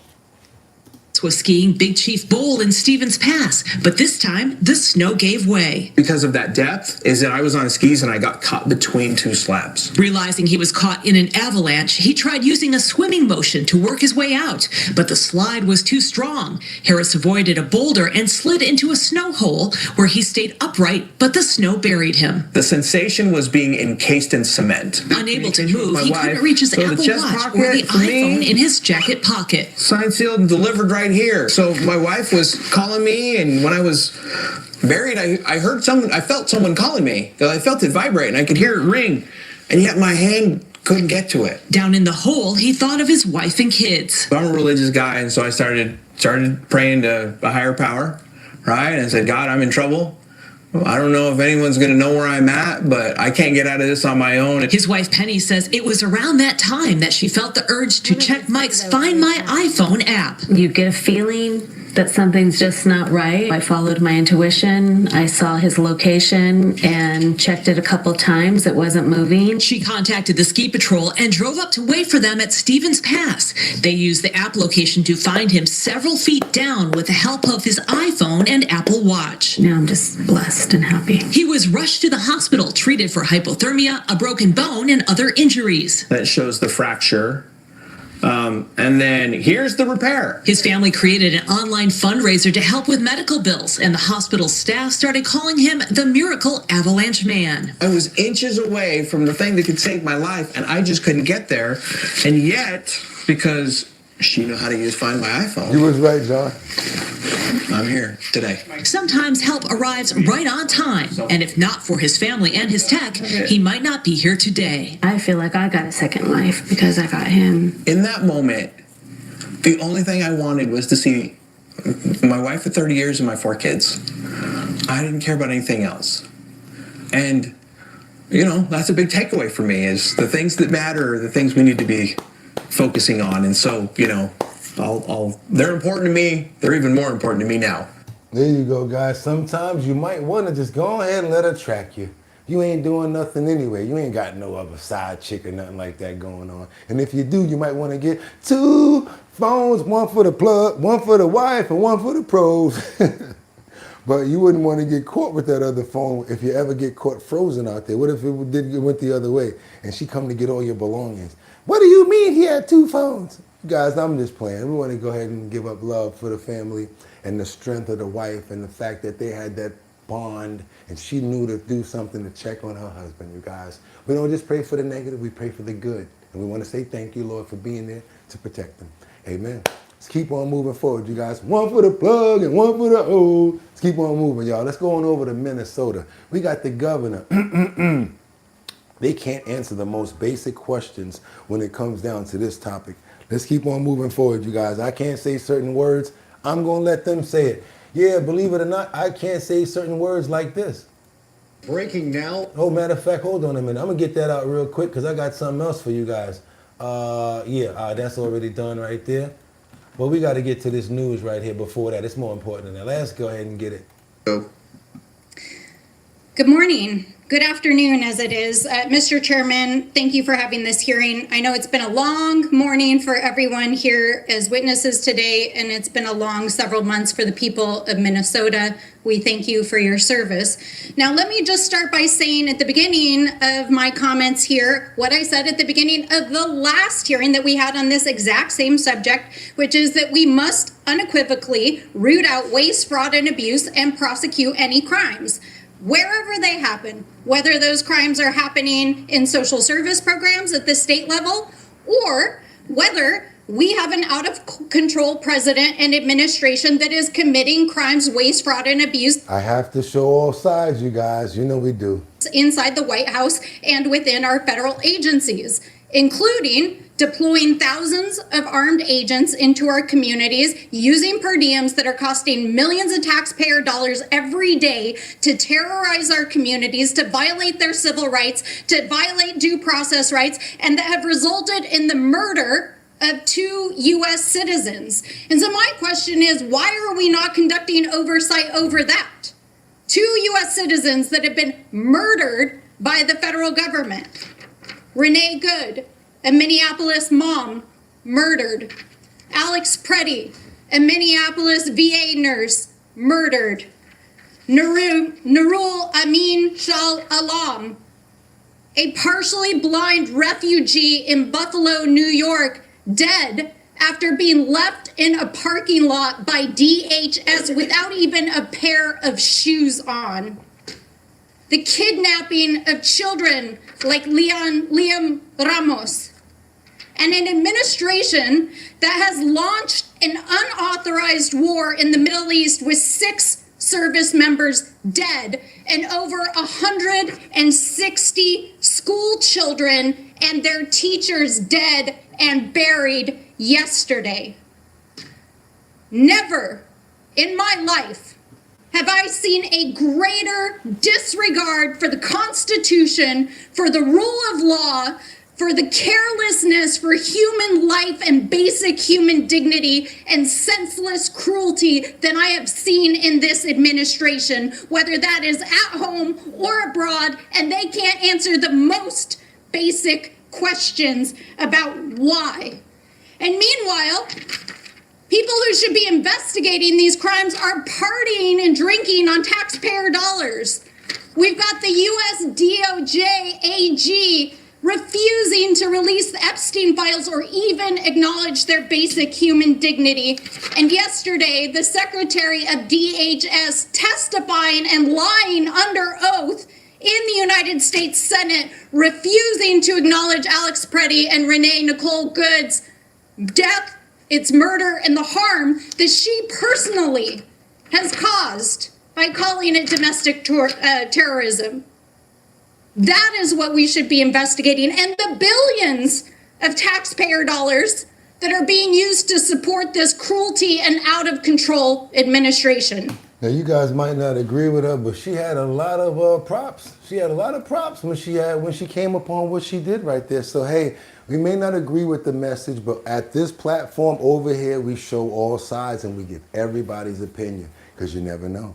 You never know. Somebody's over there like a cow. Biden administration had the files first. Karen chill, smoking mirrors. She is scared. They just like that. Yap, like to yap. Awesomeness. Put a sock in it, lady. No, she didn't. She needs a tranquilizer. I thought that was misfired missiles from the Iranian regime themselves. Well, I wonder if she's the passionate all the time she feels for freaking out. She's passionate about the Epstein files, fake outrage. She's being performative, not much to respect. Okay, showcasing. Let's see, she's honest. She honestly did. You know, she had a lot of receipts and stuff like that, a lot of props and stuff like that. But to be honest with you, I don't agree with 95% of the stuff that she said. Sorry, just how I feel over here. I just don't agree with it. I think that people need to go back to where they originally came from. If there's a lot of populating going on over here, especially if you're illegally in our country, if you're committing crimes and if you're hurting children, first need to go. Call me what you want, but that's how it is. Services being overtaken. When it comes down to the hospitals, they're being looked at like, oh, free. Anybody can go in there. That's why when it comes down to us, we got to go put appointments in. Got to have like 6, 7, 8 hours, and even longer now to get to the emergency if something happened to you, because many people are using the services. Let me just say it like that. We got to keep on moving forward, you guys. We got more to get into right now, because guess whose house just got, that's right, sprayed up, slayed up, and the people was inside. Kids were inside of there too. Luckily, nobody got hurt. Rihanna and A$AP Rocky's mansion in Los Angeles, yes, took on fire yesterday, and it's being involved. And they basically found the person that did it. They saying it was a 30-year-old woman. I don't know, maybe she was, I don't know. But she ain't have Rihanna money, and that's what she rather give her. It ain't funny to talk about it like that. You know, you always got to use a title or whatever. But let's get into this story right now, because it was Powell's fired, and yeah, at her Rihanna's home mansion, and it actually connected to the house. At 11 multiple gunshots fired at Rihanna's home in Beverly Glen. Tonight, a woman is in custody in this shooting. I'm Joey Rand. I'm Liz Nagy. Sources say the pop star was home at the time all of this happened. Investigators say at least one bullet went into the home, but fortunately no one was hurt. And tonight, many are wondering, was the singer the target specifically of this shooting? Eyewitness News reporter Abigail Velez is live in Beverly Glen tonight with new details. Abigail. Yeah, well, Jory, Liz, LAPD spent most of their day investigating this home right behind me. Private security coming in and out at this late hour. And this is usually a very quiet street, large homes tucked into the hills. But today, police say gunfire broke that calm. Air 7 overhead later spotted damage on this block. Several homes with bullet holes, including this home right behind me with at least 5. EPR believes the shots came from across the street of the Upward Gate. The PR does not have visual. No further. It's additional 1921. LAPD dispatch audio describing the moments shots rang out in this quiet Beverly Glen neighborhood, hitting pop star Rihanna's LA mansion. Okay, I need you guys to go ahead and double tap that screen and get those likes up, because like I said, we go to work over here. It's not going to happen and we ain't going to know about it. Skim. What else going on? Whoa, what? Yeah, we found it. Do your boy a favor just to get more people over here. The same way y'all over there like, what? Yeah, Rihanna's house. 4 boom, boom, boom, boom across the top. One on the other side of the end of the roof of the home. It could have went through the window, and it could have went right through the wall. Straight up and down, y'all. I'm gonna go back so you can hear what they had to say when it came down to that account. Watch. LAPD dispatch audio describing the moments shots rang out in this quiet Beverly Glen neighborhood, hitting pop star Rihanna's LA mansion. Wesley unit, shooting just occurred. 10 gunshots fired from the vehicle. Investigators say the gunfire came from a car across the street from the singer's mansion. Sources tell ABC News the weapon used appears to be an AR-style rifle. Air 7 later spotted damage on the block, with a bullet hole visible on this roof of a home, and this front gate seen with at least 5... Look at that right there, the AR, it's a machine. Machine, not no regular pow, pow, oh, Rihanna. But no, it wasn't one of those. Yeah, it was, yeah, like that. Shots through it. After those shots were fired, dispatchers later sent out a description of the suspect and the vehicle. Suspect number 1 is the driver, female Hispanic, blonde hair, wearing a white shirt. Number 2, passenger. For the description, the passenger was firing a gun. Additional on incident 1932. Suspect vehicle is a 2023 to 2024 Tesla 4-door with paper license. So they got the address, the Tesla, the paper license plate. They already got it. plate. Police say that Tesla fled the area, but an LAPD helicopter picked it up from the air, following it to the San Fernando Valley. About 30 minutes after the initial call, officers stopped the car in a shopping center parking garage in Sherman Oaks and arrested a 30-year-old woman. Investigators say the motive is still unclear, and they're still trying to determine whether the suspect even knew who lived in the home.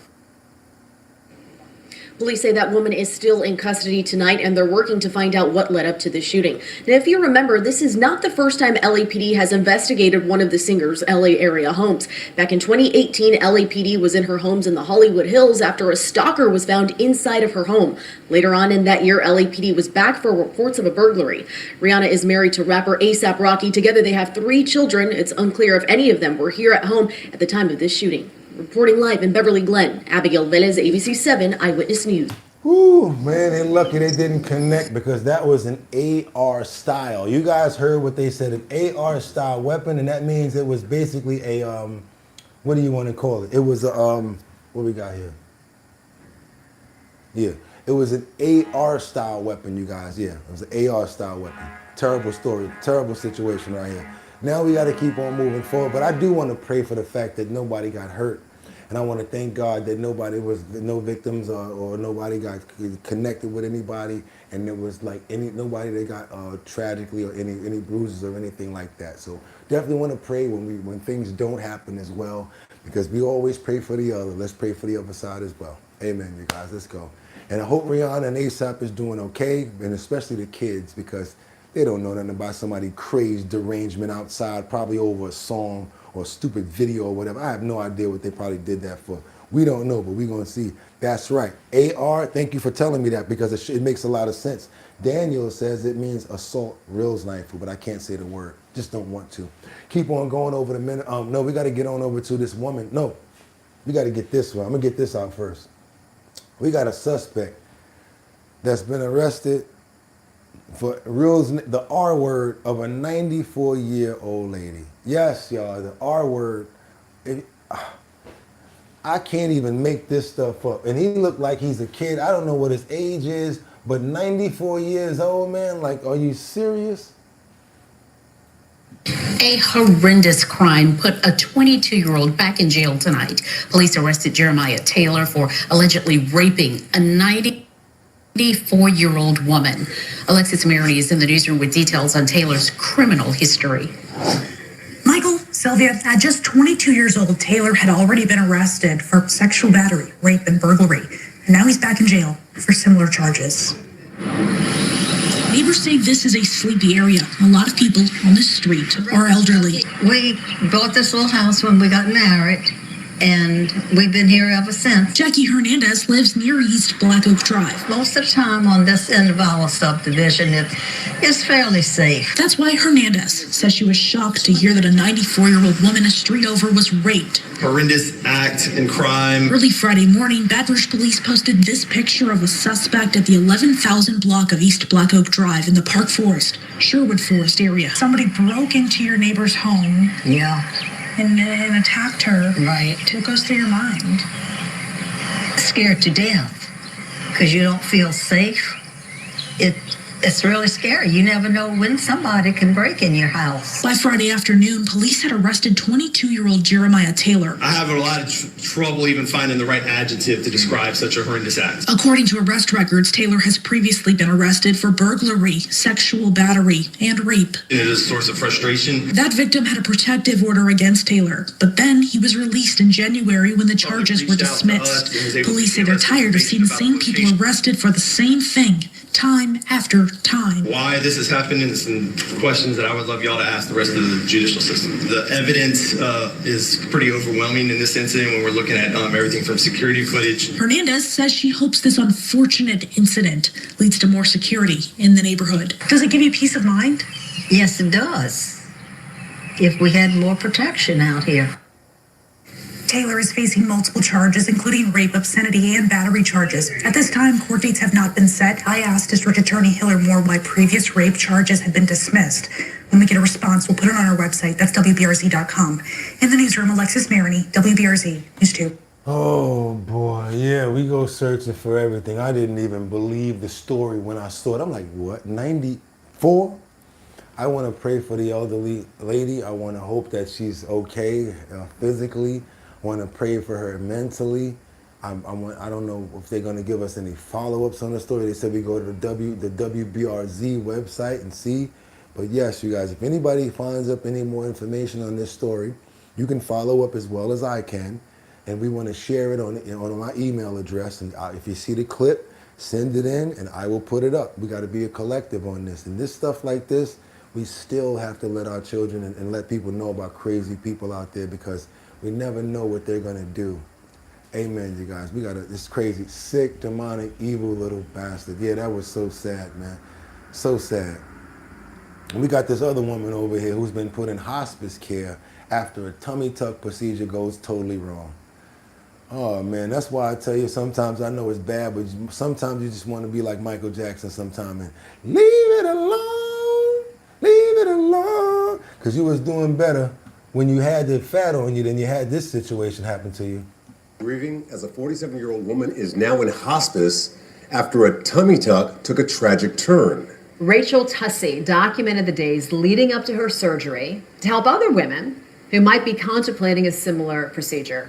Then a few days ago, her husband posted to her TikTok with an update no one expected. Yeah, Alexis Martin joins us after speaking with her family. She was very active on TikTok throughout this entire experience, correct?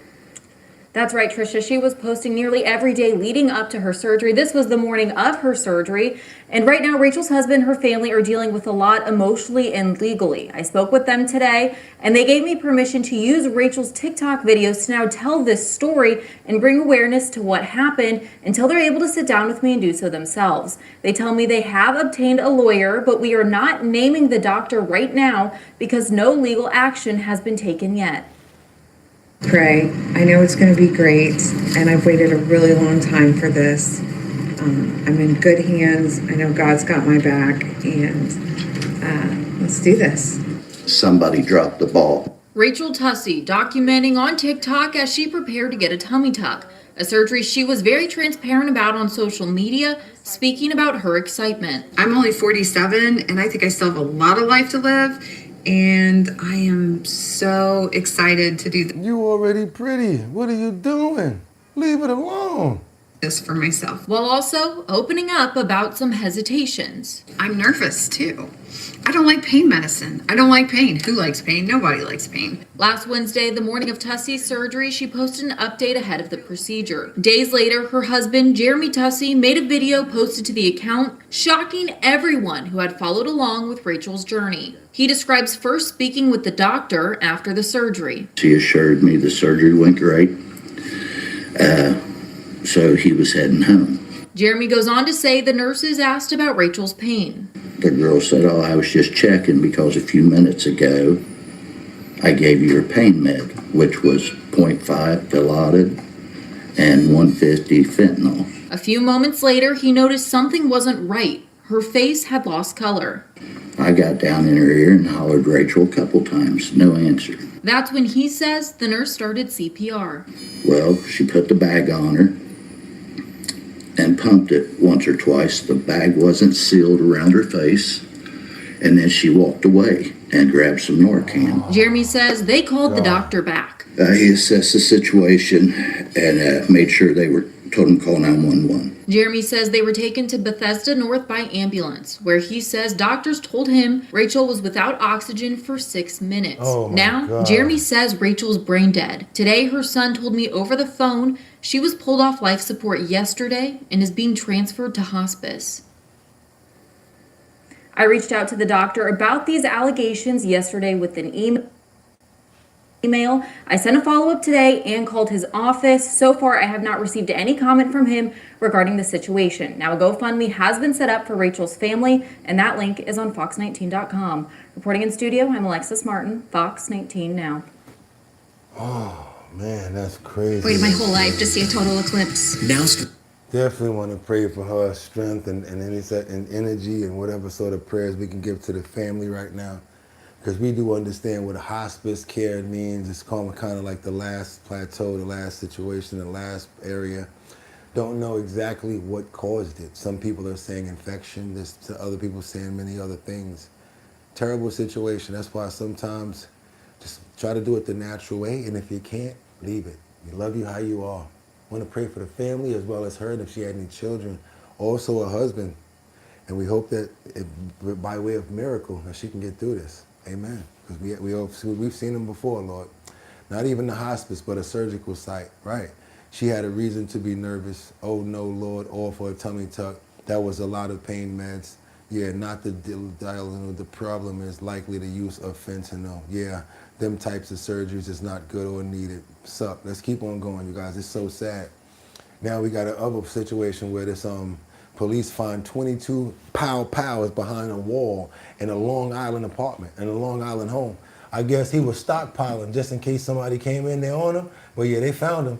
Island found 22 guns behind a false wall inside a home in Lindenhurst.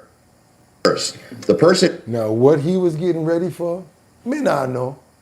Who lives there, Todd Pinnell, has a record, so police searched the property under the conditions of his probation. Officers found 8 assault rifles, 10 semi-automatic handguns, and 4 revolvers. They also discovered ammunition feeding devices. The false wall was inside a basement closet. Pinnell faces a total of 47 felony charges. Long Island. You saw that, right? That he had a whole cachet right there. And do me a favor, you guys, if y'all appreciate the content, I appreciate you. Let's double tap that screen and get those likes up. I'm making sure you guys get as much updated information as possible. Also going in other areas that we've never even been to before. We just found 22 pals in a closet in the basement in Long Island. Now we're going to go over to this high school student who's been charged for what? Oh man, I didn't even look at this one right here. But sometimes you guys, when you want to do pranks, be careful. It's not funny all the time. And thank you so much for the love. The love. So many people use your name in vain. That's right, you guys. We got a situation right here where a high school student was playing a prank. That's right. And he's now charged after the teacher loses their lives in a mid prank. No longer alive anymore because of a prank. Let's keep on moving, you guys. Let's go. There's now a growing memorial here outside North Hall High School where Jason Hughes taught math and was the golf coach. Students say he was such a positive presence here. A devastating loss for the North Hall High School community. It's awful that it happened, and I hate that it happened. Sophomore Olivia Williams came to pay her respects to Jason Hughes, a man she says was much more than a teacher. I think he was connected through a lot of people, and I think it's taken a toll on a lot of the community because he was very, very big in the community. He was always just, he was very social with people, and he was always at events, and he was always just cheering people on. The Hall County Sheriff's Office says a group of 18-year-olds rolled trees outside Hughes' home with toilet paper Friday night. Deputies say Hughes was run over after falling into the road as the teens were driving off. The Sheriff's Office says the teens tried to help him before first responders arrived. 18-year-old Jaden Wallace is charged with first-degree vehicular homicide and reckless driving. I was kind of honestly in disbelief. I was like, there's no way. Jaden Maynard graduated a few years ago, but continued to keep in touch with his former math teacher. If I ever had any problems, I could always run and call to him. Like if I had financial questions or if I just had some personal issues, but he was always the man I could call, and he would always be there for anybody. Saturday, he returned to North Hall High School for a gathering inside the school. We grieved together, we laughed, we made jokes, and it was just really bad for the community that we'd lost somebody so special like that. 4 18-year-olds with Wallace were also arrested. They were charged with criminal trespassing and littering on private property. The Hall County Sheriff's Office is continuing to investigate. In Hall County, Gilot Muhammad, 11 Alive News. Oh, man. Pranking, throwing toilet tissue. And as he's leaving, they run him over. Want to pray for him, his family, all of the students that are now affected by it. As you guys see, he wasn't just a teacher that was just teaching and that's it. He was following up with his students. They felt a good sense of family and camaraderie where they can call him even after they graduated. As you can see, just so sad when you lose an angel, a light like that somebody that's actually taking care of children the right way. When we see so many other ones that's not doing it at all and not in the wrong way and doing other foul things to the children. I want to pray for his soul. I want to pray for his family. I want to pray for all of the children that are going to be affected by this situation. And we ask for strength at this time, Lord. Amen. Got to keep on moving forward, you guys, because, yeah, it keeps on happening. A lot of stuff's going on here. We got another man who's been suspected of touching a woman's hair. He's been denied bail. I mean, I guess you shouldn't be touching on nobody weave out there, buddy. I don't know what's going on with this one, but yeah, don't be touching people's hair. Let's get on over to Washington real quick. A man arrested for touching a woman's hair on the metro was in court this afternoon. 28-year-old Brian Bettenker is charged with assault and battery. By now, you may have seen video clips of a person touching hair while riding metro and appearing to live stream it all. Police have stopped short of saying Bettenker is the man in those videos. But today in court, Bettenker made a surprising statement. News 4's Drew Wilder was inside the courtroom and joins us live with the latest. Drew, what's going on? Yeah, so there was a bond hearing today here in Montgomery County because this is where the suspect Brian Bettenker was arrested, but that assault and battery charge is actually out of Arlington County, Virginia. So going into this hearing, the Montgomery County judge didn't have all of the facts of that underlying assault and battery charge, but the state's attorney spoke up and explained that this story's been all over the news. It's been blowing up on social media, and that the suspect, Brian Bettenker, is accused of touching women on the metro, and then Bettenker himself spoke up and admitted to touching women's hair. Shortly after that, the judge denied Bettenker bond, and he said he would be held in jail. Dumbass. Good for you. The man allegedly behind the camera in this creepy video circulating online was denied bail in court today as he blurted out that he, quote, touched a woman's hair. What makes it even more weird is that these videos appeared on the suspect's social media accounts as he was live streaming them for all to see. News 4 obtained this video from a live stream on X from Sunday night from an account belonging to Brian Bettenker from Silver. So he's sitting right behind people doing stuff like that. Lord knows what else he's doing with the videos.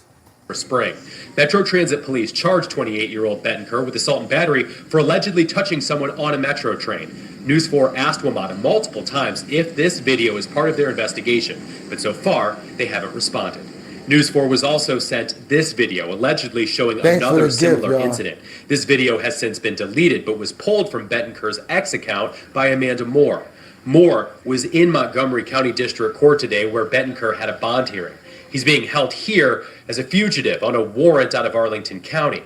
As the judge was considering whether to release Bettenker, the state's attorney brought up all of the media and social media attention this case has gotten. The judge confessed he wasn't familiar with the story, but the state's attorney gave him the bullet points. The judge was appearing to learn about some of the allegations, and his eyes seemed to widen up. Yes, I did notice that when it was mentioned that it was assault and battery on the metro against women, it did seem to... We got them creeps out there, yo. They think that they're going to go viral, go live doing that, but I don't even know why he was doing it. I cannot make no sense in nothing like that. What are you putting your hands on any part of a person for? You guys, craziness. Watch your hair. Watch yourself. Let's keep on going, because we got this woman that stopped this man from breaking into a car at the river, and oh my God. When I tell you this car started off as a car and ended off as what do they used to call that? The demolition derby. It looked like it wound up in a demolition derby. I would be so mad right now if somebody did this to my car. Apparently, he tried to steal a car. Let's get on over and see what's going on here. It is something that we have covered extensively, car break-ins in downtown Kansas City, Missouri, and it recently happened to one woman in the River Market, but this time, she caught a guy in the act. And video of her split-second decision on what to do next has gone viral. She talked with our Kristi Noem today, and it turns out that she was made for this moment. I just couldn't believe it happened to me, out of all people. We were having a wonderful brunch, and then we all departed ways until I was getting dropped off. Sarita Gapalu and her best friend saw a guy breaking into her car in the River Market. My first instinct was to tackle him. How you wrap him up? Yeah, you look like you could take him. Big bear hug, but more impact. He snatched my book. When he saw her, I know he was like, ah! He forgot about everything. He's about to be like, ah! I got struck by the lightning and the thunder, dwelling in the pits from the tundra. What? He saw that big body going over there. She looked like she in the gym right now. Yeah, meet me at the gym. We can go ahead and do the interview. Where do you live at? No, I'm going to be in the gym. Yeah, I'm going to be in the gym. She was in the gym before it happened. Man, you picked the wrong one to go take their car, boy. Woo! She said she wanted to bear hug him any other woman would be like, oh, she said, no, come on, I want to. He out of there. Look at this, y'all. I want y'all to see the motion. She go over there like Superwoman. Until I was getting dropped off. Sarita Gapaloo and her best friend saw a guy breaking into her car in the River Market. My first instinct was to tackle him. How you wrap him up? Like big bear hug, but more impact. He snatched my book bag, shut my door, ran into the pole, then ran into the gas meter. He threw my book bag before that. You was in there searching for something. I worked hard for my... I know, ma'am. I was able to snatch him up by his hoodie. Was able to snatch him up, tackle him to the ground, and he kept tussling away from me. She's got pretty good ground game experience. She played defensive tackle. Somebody says she need to be in the NFL. Look at that. Look at Iggy Maniac. You called it. Yes. She reminds me of some Hawaiian people I know. She's too big. What did you... He was like, I'm telling you, he was shook when he saw her coming. Trust me, he was not happy about this. Tackle for the Kansas City's women's football team, Casey Glory. I feel empowered. I feel empowered to play football with women who love the sport. Came to find out he was stealing from other people. And that hurt most to where I'm like, okay. She worked hard for her money. How about this? How about not only did he get caught, she was able to keep him there and hand him over to the police like some sort of a Cape Crusader or something like that. Hey, you guys, it's funny y'all said, yo, she need to be in the NFL or something. Come on now, she already was, but a different league. Can you do your boy a favor and double tap that screen and get those likes up because we phenomenal and you know we ain't no joke when we come to finding these stories. Ain't nobody messing with us. Come on now. And I already know we gonna be sending out what? 6 keychains and 6 decals. I already know we got the 5, but I want more. I'm greedy. We deserve it. We working. I've been up 2 days almost putting this show together. That's how I know it's a banger. Told you when we started. If y'all left already, I feel for you because there's more coming. That's done. You're not going to be stealing from anybody else. The suspect had stolen jewelry on him, including an engagement ring. It was still in the box too, which was crazy. So it's like some... So not only did she stop him from stealing from her, she recovered other people's stuff on some hero woman stuff. Come on, y'all. Give me a double tap for those props right there. She get a lot of props for that. Body was probably getting proposed to and didn't end up that happening. Teammates aren't surprised Gapaloo didn't hesitate to act. The loving side of her is so much more than the protector that she is. Honestly, no, I don't think I would do it differently. I think I would do the same thing, to be honest. Krista Tatchell, KNBC 9 News. What's the fastest way to go viral? Yo, when he ran into that gas meter at penis length, woo, I know he was like, yo, let me tell you something. And she's not a regular sized woman. She's gonna have to have, her man gotta be like 7 feet, 6'5". You know how them big Hawaiian people be. I think she has something to do with Hawaiian. I'm just gonna go out on a limb right there and say she probably has a little bit of Hawaiian in her, because that's how they be looking. That was an awesome story, wasn't it? If you didn't, go ahead and double tap and get those likes up. Got to keep on moving forward to this video that shows the confrontation between the Providence Police Chief and a man after a car crash. Let's keep on moving forward, you guys. I told you we had a lot. We're going over to Providence real quick and see what's going on with this. And only on 10 tonight, a police chief confrontation.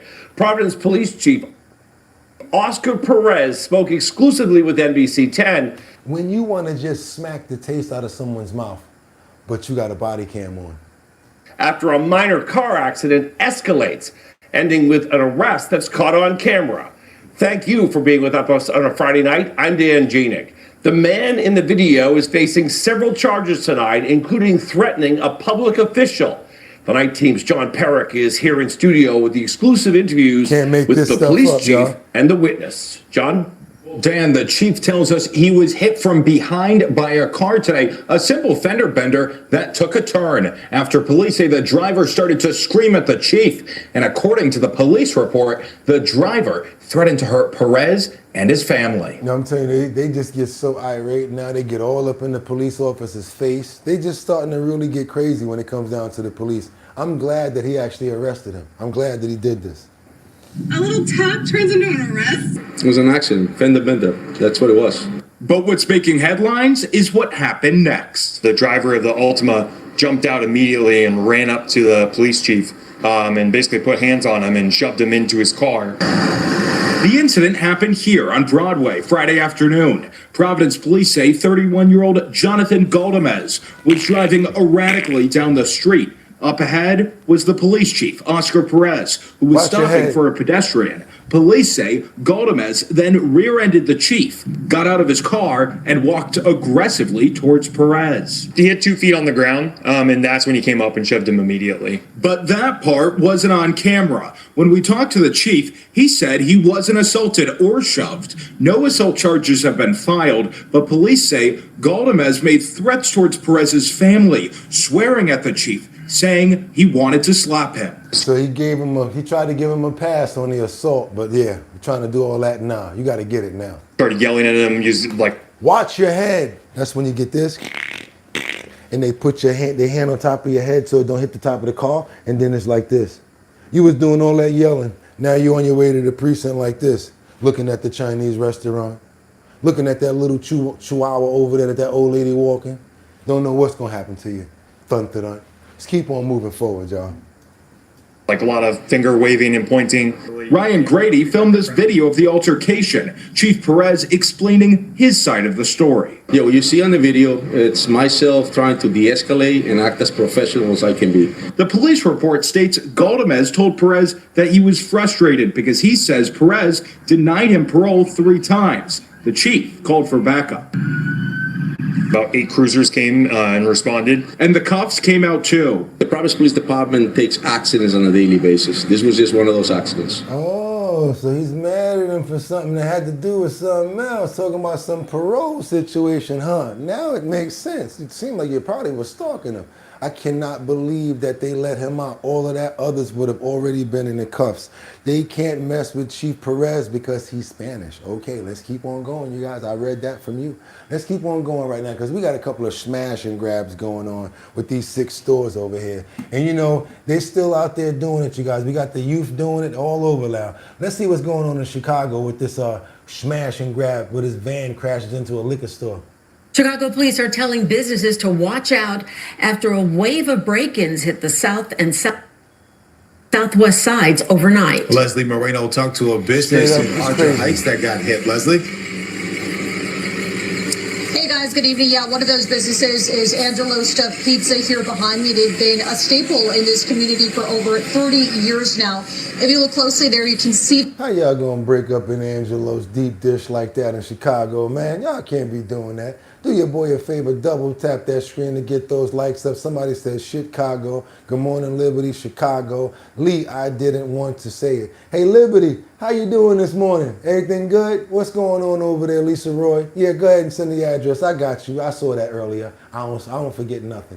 What's up, Batty Lynn? Is Rebecca up in the building this morning? Yeah, I hope Rebecca's here too. That the shop is closed. The business owner here says thieves smashed their way through those front doors, got in and took thousands of dollars. He even captured one of the thieves on his downstairs surveillance camera. Police say this was a coordinated smash and grab burglary spree that unfolded early Wednesday morning between 2:30 and 4:30 a.m.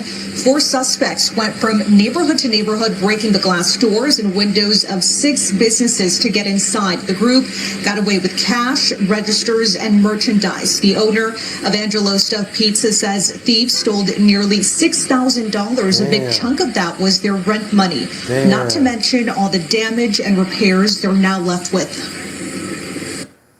Took our registers. They took some cameras that we use for our photos for our social media, laptops. They were able to get downstairs into the office, broke some doors, and took some money from the safe there. So we had our rent money downstairs, so they took our rent money, close to $5,000 altogether, like $5,500 somewhere in there. As you can see, there's damage to our property, our tables, our tile. The video surveillance shows that they were just throwing things and, running around, jumping over counters and. If you guys know the location, and if you have any affiliation with the neighborhood, go ahead and frequent. Go buy a slice. Try to look out. It sucks. That's sorry. That's terrible. Days of the spicy meatball heist. Happy Monday from DC. LOL, try to pay attention to my commute. Okay, Jeff, what the H? The safe wasn't locked? Exactly. What do you mean they got some money out the safe? It's ridiculous. Don't make no sense. Let's keep on going to Kansas, where the airport was shut down after an investigation into a possible threat. Everybody was running up out of the airport, you guys, yesterday. Kansas City Airport evacuated while authorities investigate a potential threat. Parts of the Kansas City International Airport were evacuated on Sunday. Authorities said while police and the FBI investigate to substantiate a potential threat at the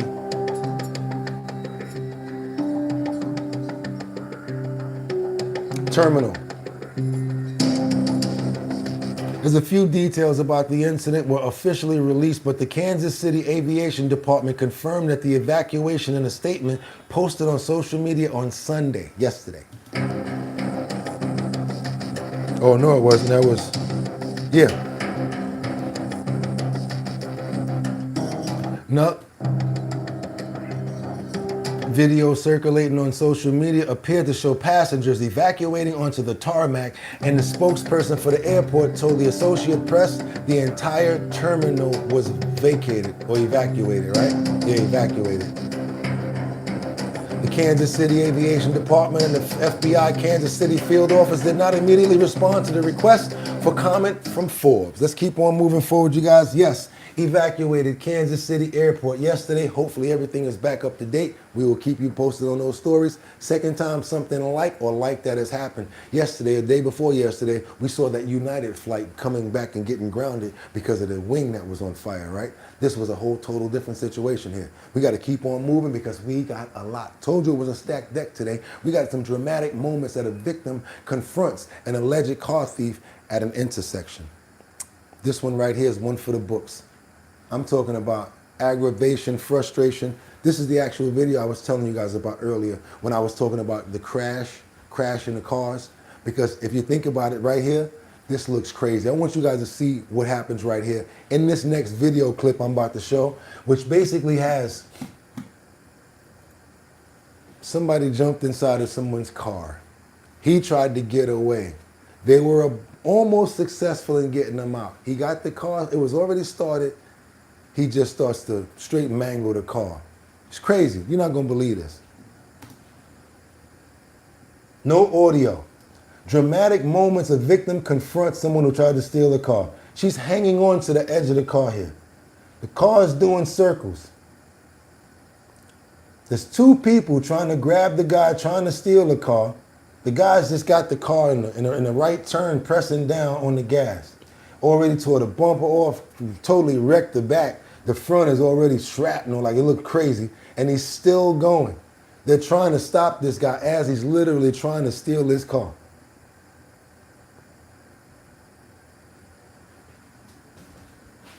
And he's still not going to stop. I'm serious. I'm gonna just go ahead and tell you. He still ain't going to stop. Watch. They're trying to pull him out the car.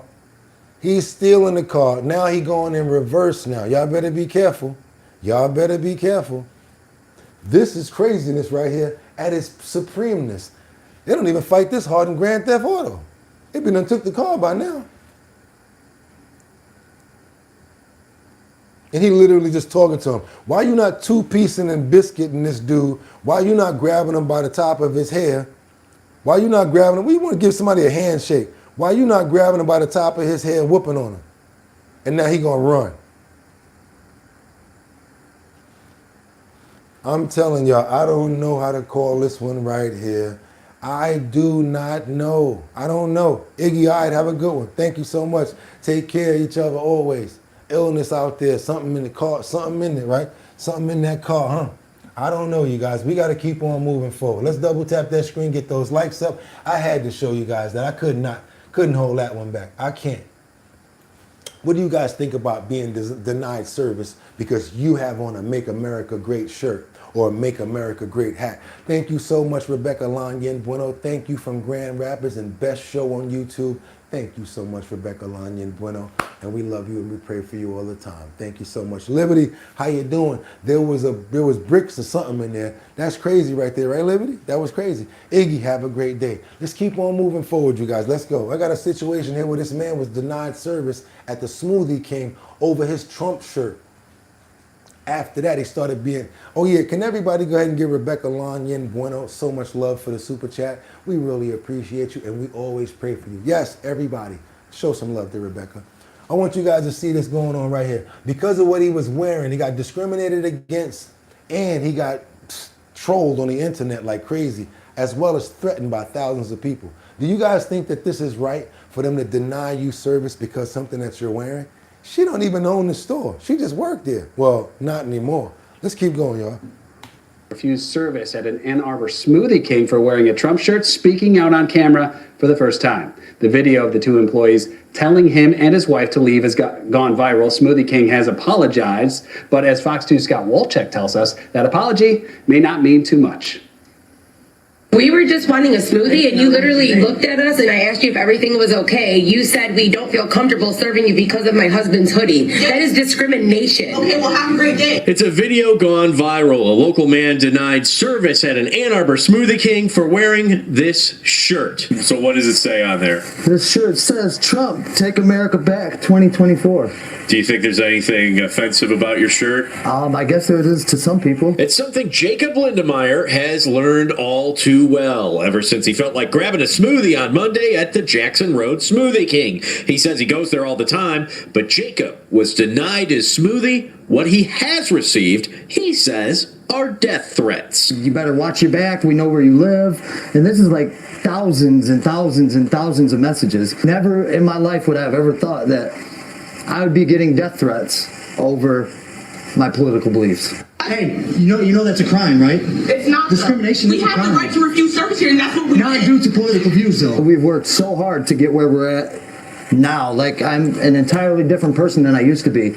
And now a lot of these people are trying to bring up my past, like things from 10 years ago. Like, look, this is... Smoothie King says the franchise owner took action and the two employees involved are no longer with the business. Both the franchise owner and Smoothie King corporate reached out to apologize. The local owner is... Homegirl, just because you got keys do not mean you own the spot. So you know what I'm going to say for y'all? See ya.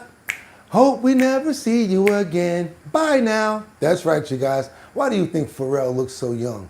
Man is 50 years old, but still look 29 years old. He avoids these three foods. Don't get old. Good skin is important. Come on, you guys, let's go. Pharrell, you know who I'm talking about, right? From the Neptunes, the one that made the beats, the producer. Yeah, right? 50 years old. I want you guys to see good treated skin. Check this out. This tape is crazy though. Appreciate it, man. I was just telling your manager we was back that shit in Japan. Pleasure, bro. Like, what are we so mad about? Like, we have good lives. People don't know, but like, we're pluralists. In this video, 50 years old. We're tearing apart the mystery behind Pharrell Williams' unreal, time-defying appearance. And no, it's not magic, and it's not genetics you can blame. That word and the undeserved awe that we put on it, and I kind of repurpose it as a lesson. We're breaking down who Pharrell really is. Secrets behind his agelessness. We need to start with the foundation. Who is Pharrell Williams really? Whoa. What's that? I just built a budgeting app in Base 44. Guys, I want some secrets. Pharrell Williams was born on April 5th, 1973 in Virginia Beach, Virginia. And from the jump, it was obvious he wasn't built like the rest of us. He wasn't just another kid with musical talent. He was the kind of mind that bends culture, even before he had the chance to prove it. Fast forward to the late 90s and early 2000s. Pharrell wasn't just in music, he was quietly rewriting the entire inventing them. He launched himself into fashion, design and business like it was nothing, building a creative empire that made people realize he wasn't just talented, he was inevitable. Well, what are you using? It's a skincare routine. His routine is brutally simple. No 12-step nonsense, no bathroom chemistry lab, just a few weapons he uses every single day, and that consistency is the real secret. Step 1. The Rice Powder Cleanser. This isn't your basic splash and go, it's loaded with fruit alpha hydroxy acids, which rice powder, really? Don't just clean, they literally resurface the skin. That's why his face looks like it has a built-in soft focus filter. Step 2. The Lotus Enzyme Exfoliator. This is the step Pharrell's obsessed with. He's flat out said, "I exfoliate like a madman." And he's not kidding. The glycolic acid in this formula strips away dead skin cells before they can make him look older. It's basically preventative maintenance, the same way you tune a high-performance engine. Step 3. Vitamin C serum and the humidifying cream. This is the armor. Vitamin C fights inflammation and brightens the skin. The cream locks everything in with ingredients like snow mushroom extract and niacinamide, humidity in a jar. This combo is what gives him that unreal glow people keep saying can't be real. Quick break, and this actually fits perfectly with what we've been talking about. 3 things. Pharrell is 50 years old, you guys. 3 things listed in what? The description. And if you want to watch the whole video, you can. But we got right to the meat of it because we want to know the secrets. Hell with all the glamour and the glitz. And guess what we're about to do right now? It's time for the health and fitness section. You guys thought it was that, didn't you? You thought that was it right there. You thought it was? I told you we had a good show today. It ain't over. It's going right down right now. I'm not waiting. I want to know what sort of detergent you use to wash your clothes. I'm giving you guys enough time. Please let me know. What do you use to wash those clothes, to get them skitters out them drawers? Yes, fellas, we know you got some burnouts in them drawers. Yeah, the ladies be like, ooh, I didn't know it was like this, baby. Are you sure you need to use some more toilet paper when you use the bathroom? Long story short, we got a person here that says gain. We got another person that says Tide. We got another person that says gain. We got Tide. He forgot to mention stem cells. Okay, laundry sheets, Tide.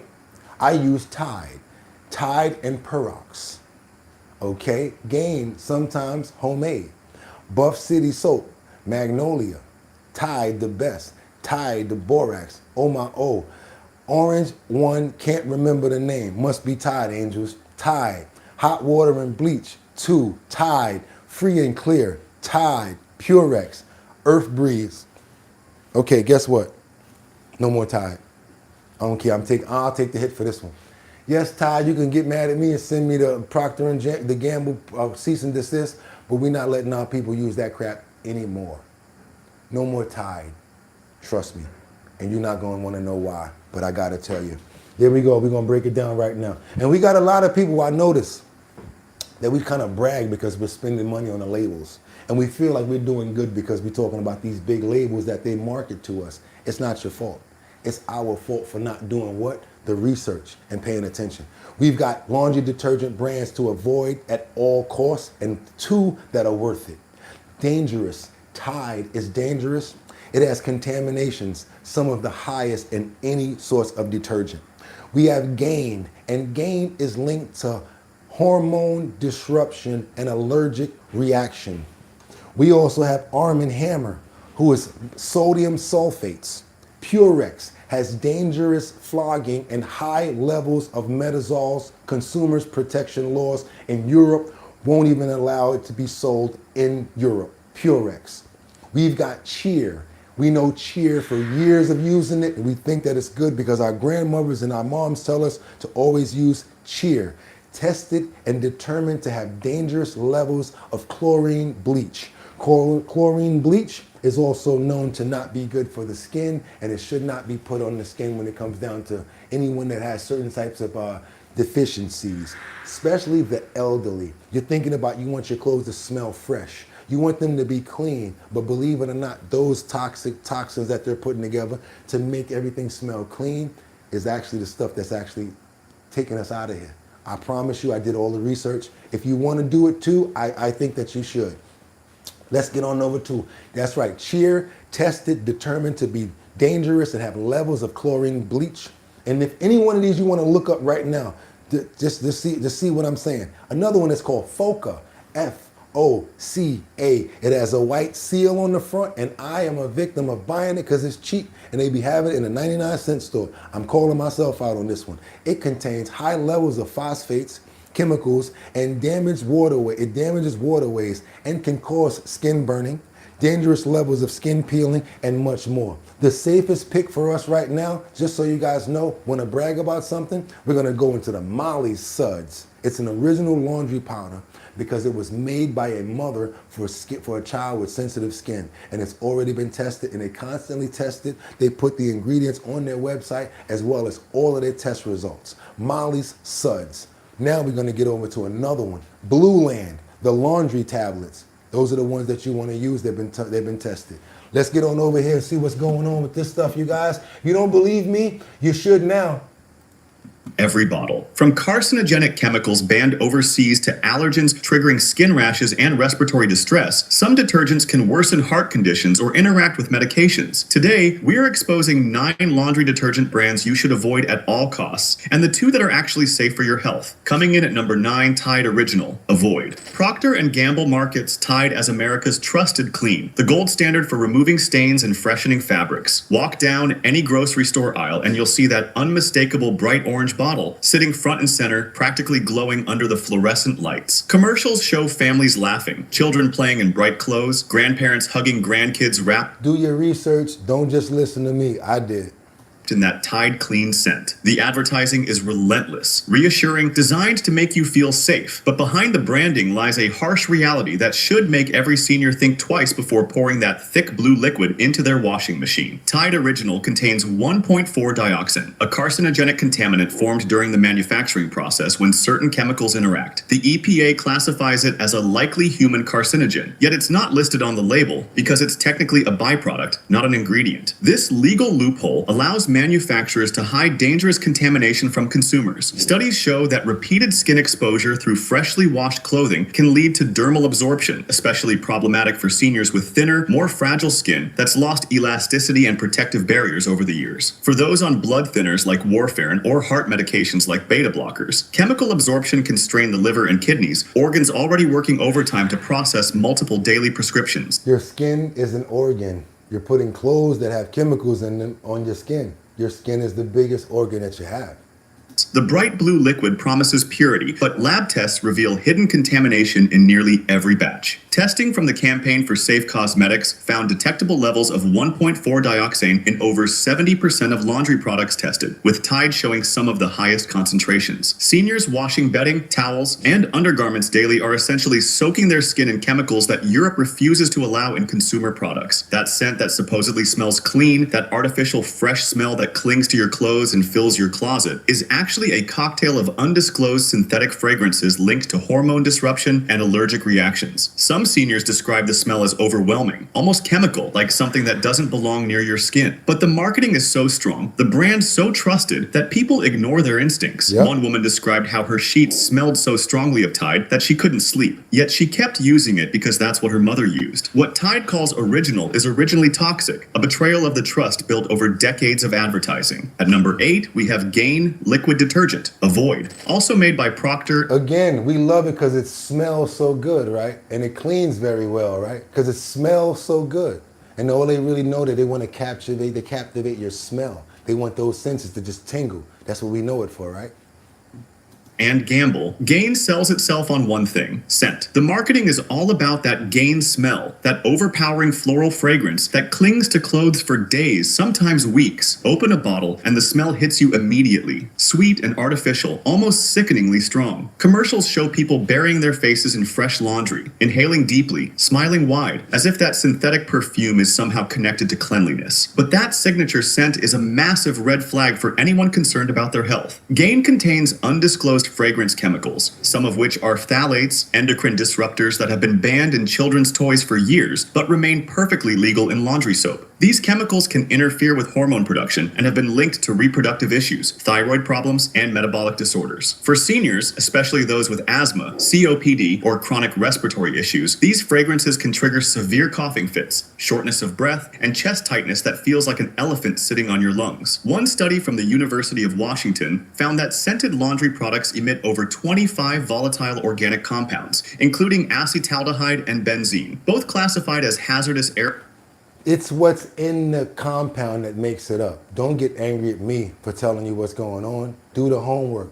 Tide, gain, see about it, see if it's official.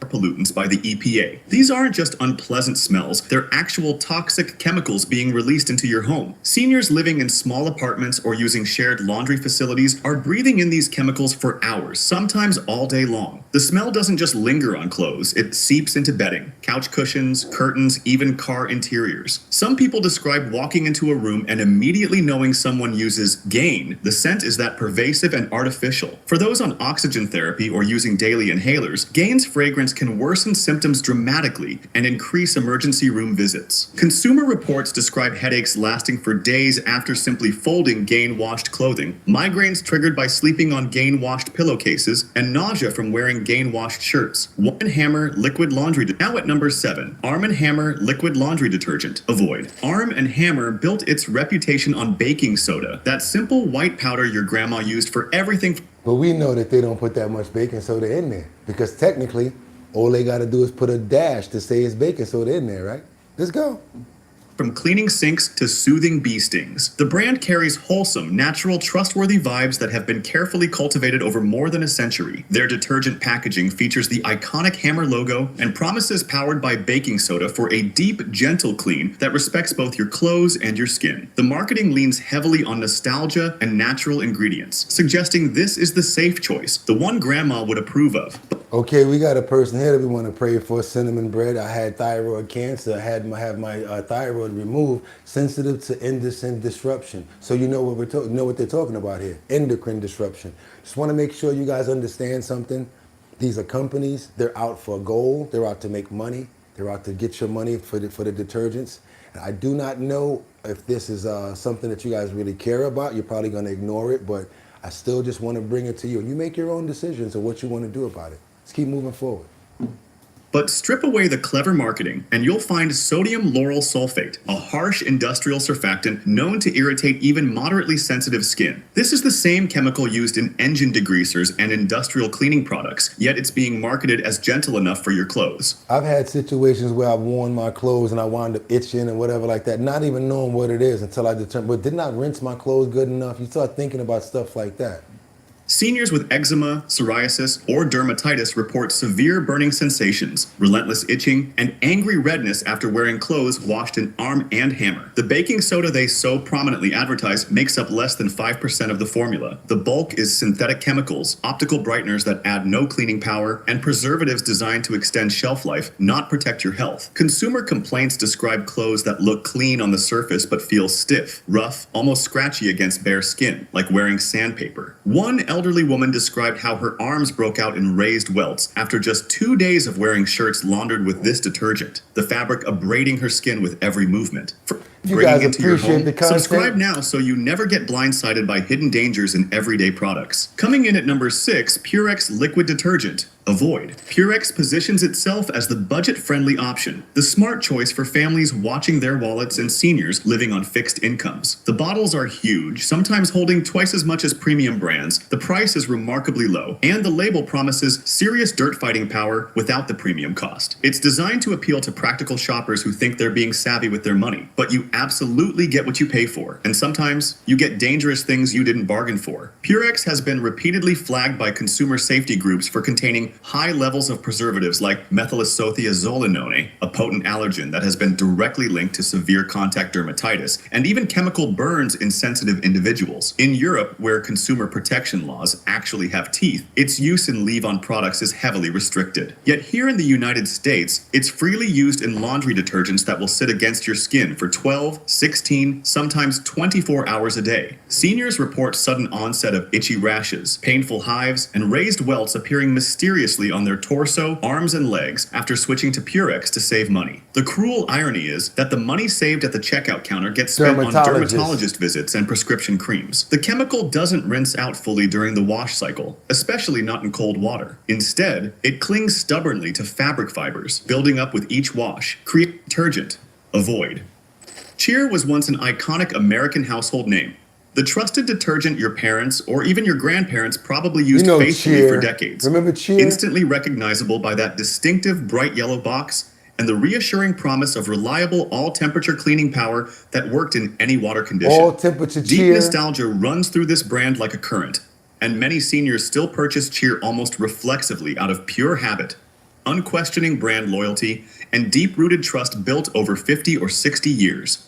It's what they've always used, what they remember from childhood, what feels safe and familiar. But Procter & Gamble's quality control standards have demonstrably slipped in recent years as the company chases profit margins.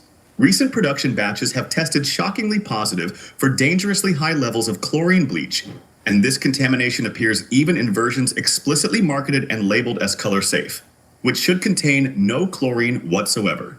Chlorine bleach is highly corrosive to human tissue, severely damaging to fabric integrity, and genuinely dangerous to inhale even in small concentrations. For seniors with pre-existing heart conditions or those taking blood thinners like warfarin or newer anticoagulants, even brief chlorine exposure can trigger acute dizziness, waves of nausea, and frightening respiratory distress that sends people to emergency rooms. Finally, at number 1, Foca Laundry Detergent. Avoid. Foca is an extremely popular choice throughout Latino communities across the United States, widely known and trusted for its genuinely powerful cleaning ability at absolutely rock-bottom prices that undercut nearly every competitor. The distinctively bright orange packaging promises to tackle even the toughest, most stubborn stains, and the traditional powder formula feels reassuringly old school, authentic, genuinely effective in ways that remind people of how their mothers and grandmothers did laundry. There's a cultural trust built into this brand, but Foca's chemical formula is an absolute nightmare for human health, a toxic cocktail that has no business touching human skin. It contains shockingly high levels of phosphates, chemical compounds that have been outright banned in many states due to severe environmental damage they cause to waterways and ecosystems. And I'm thinking I'm buying something cheap and it works, so why not just get this? Massive amounts of sodium carbonate, a caustic alkaline compound so harsh it can cause severe, painful chemical burns on unprotected skin. Seniors with arthritis, limited hand mobility, or reduced grip strength often scoop the powder directly from the box with their bare hands, unwittingly exposing their skin to dangerously concentrated chemicals. Medical reports and emergency room visits describe horrific burning sensations, skin literally peeling away in sheets, and severe blistering forming on hands, fingers, and forearms within hours of exposure. If you don't believe it, look it up. Foca. Any stories about Foca? Google it. Google all this stuff. Dangerous to human tissue. Now, what can we use?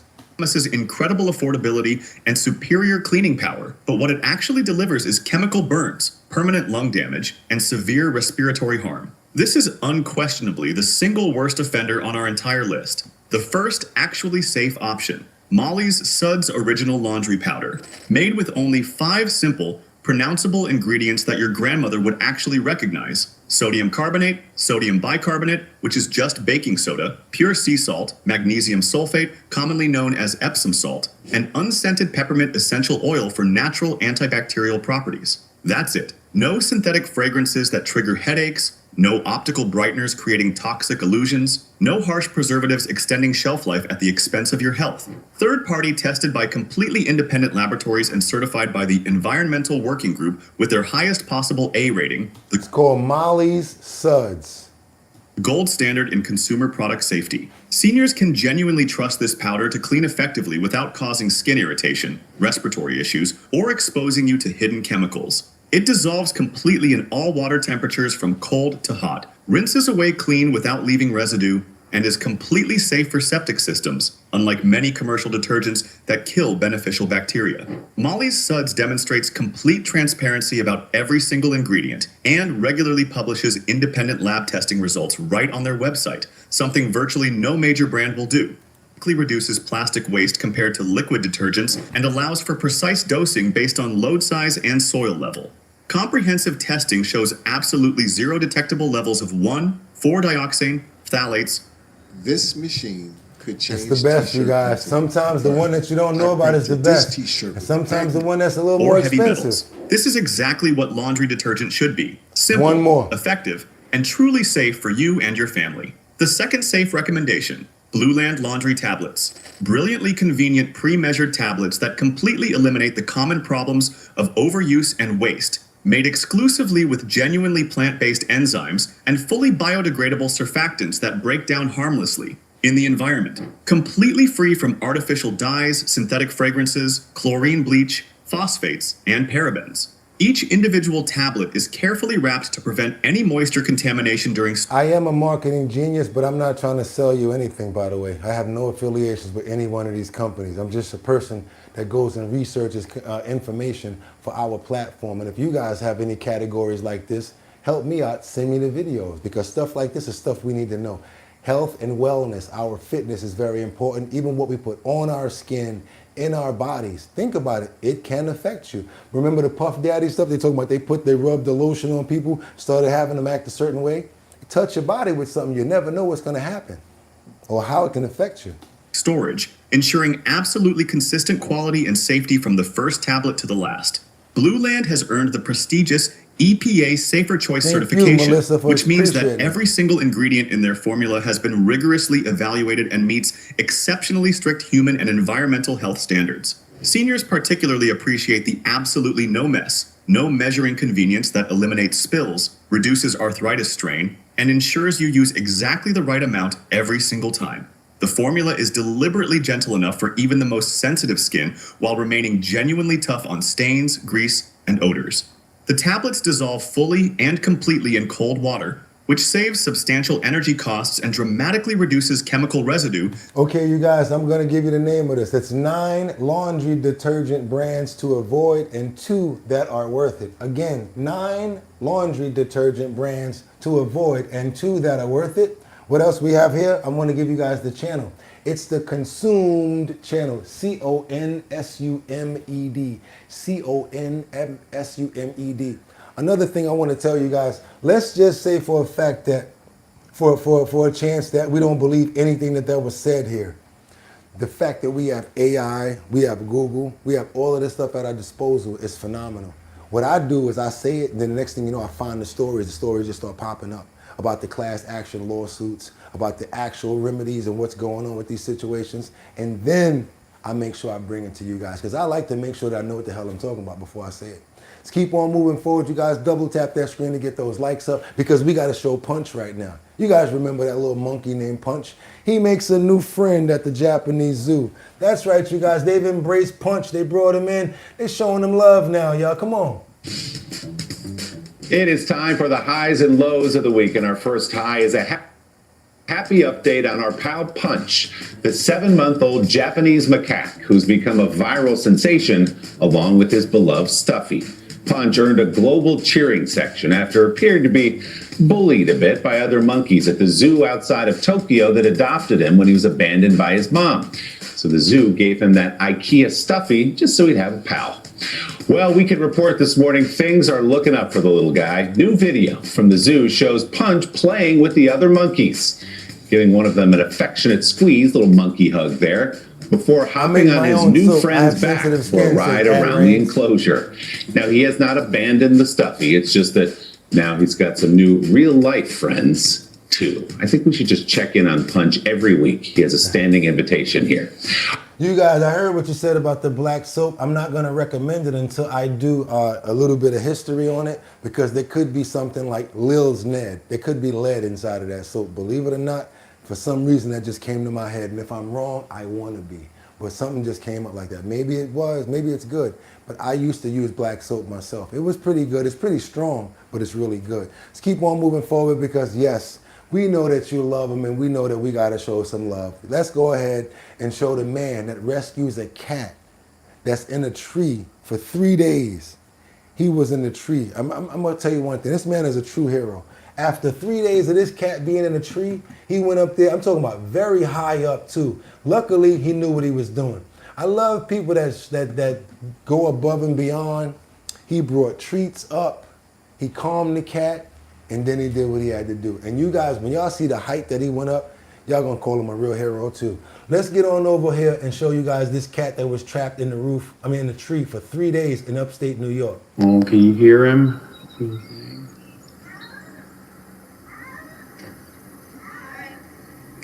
Hey, good morning. He's one. Poor guy. Yeah, he's asking for help already, he knows. He has been crying for 3 days. Oh. He said, I'm sure my neighbors cannot stand me. Poor guy. I'll be right up, sir. That's a Good tall morning, tree. Biscotti. His name is Biscotti. He's a 1-year-old. I hear you. Poor baby boy. 2 nights up in the tree. He's only a baby. He's 1 year old. Oh, I know it's cold. Okay, let me get my line up. I'll get you. Sir. Good morning. Hi, Biscuit. I heard you're good at climbing up, but not climbing down. All right, give me a minute. I'll get over to you.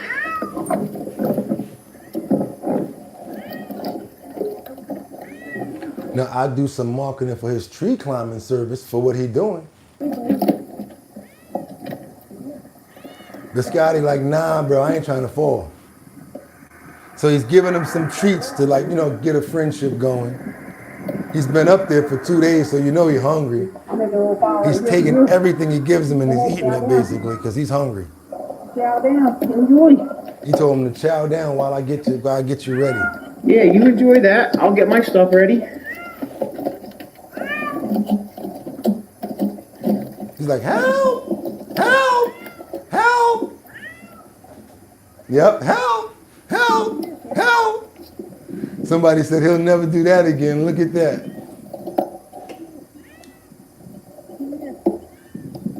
The Scotty like, I don't know you like that, but man, get me the hell out this tree. Come on now, don't be picky. Bring your ass on now, Biscotti. Come on, let's get the hell up out this tree. You're gonna make me come to you a little bit? Okay.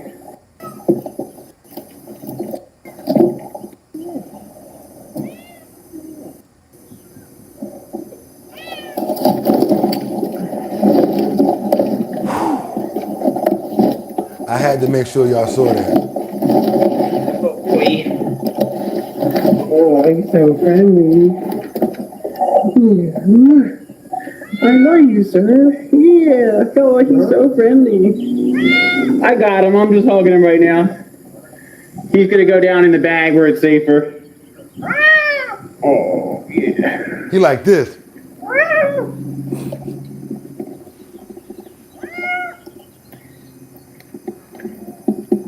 Going in the bag, Biscotti.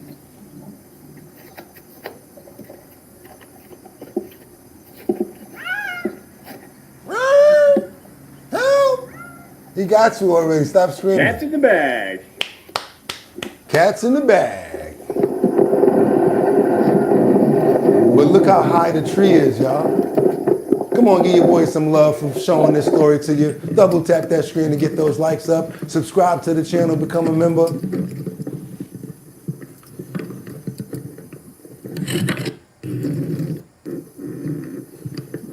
That's high up. I wouldn't be the one up in that tree.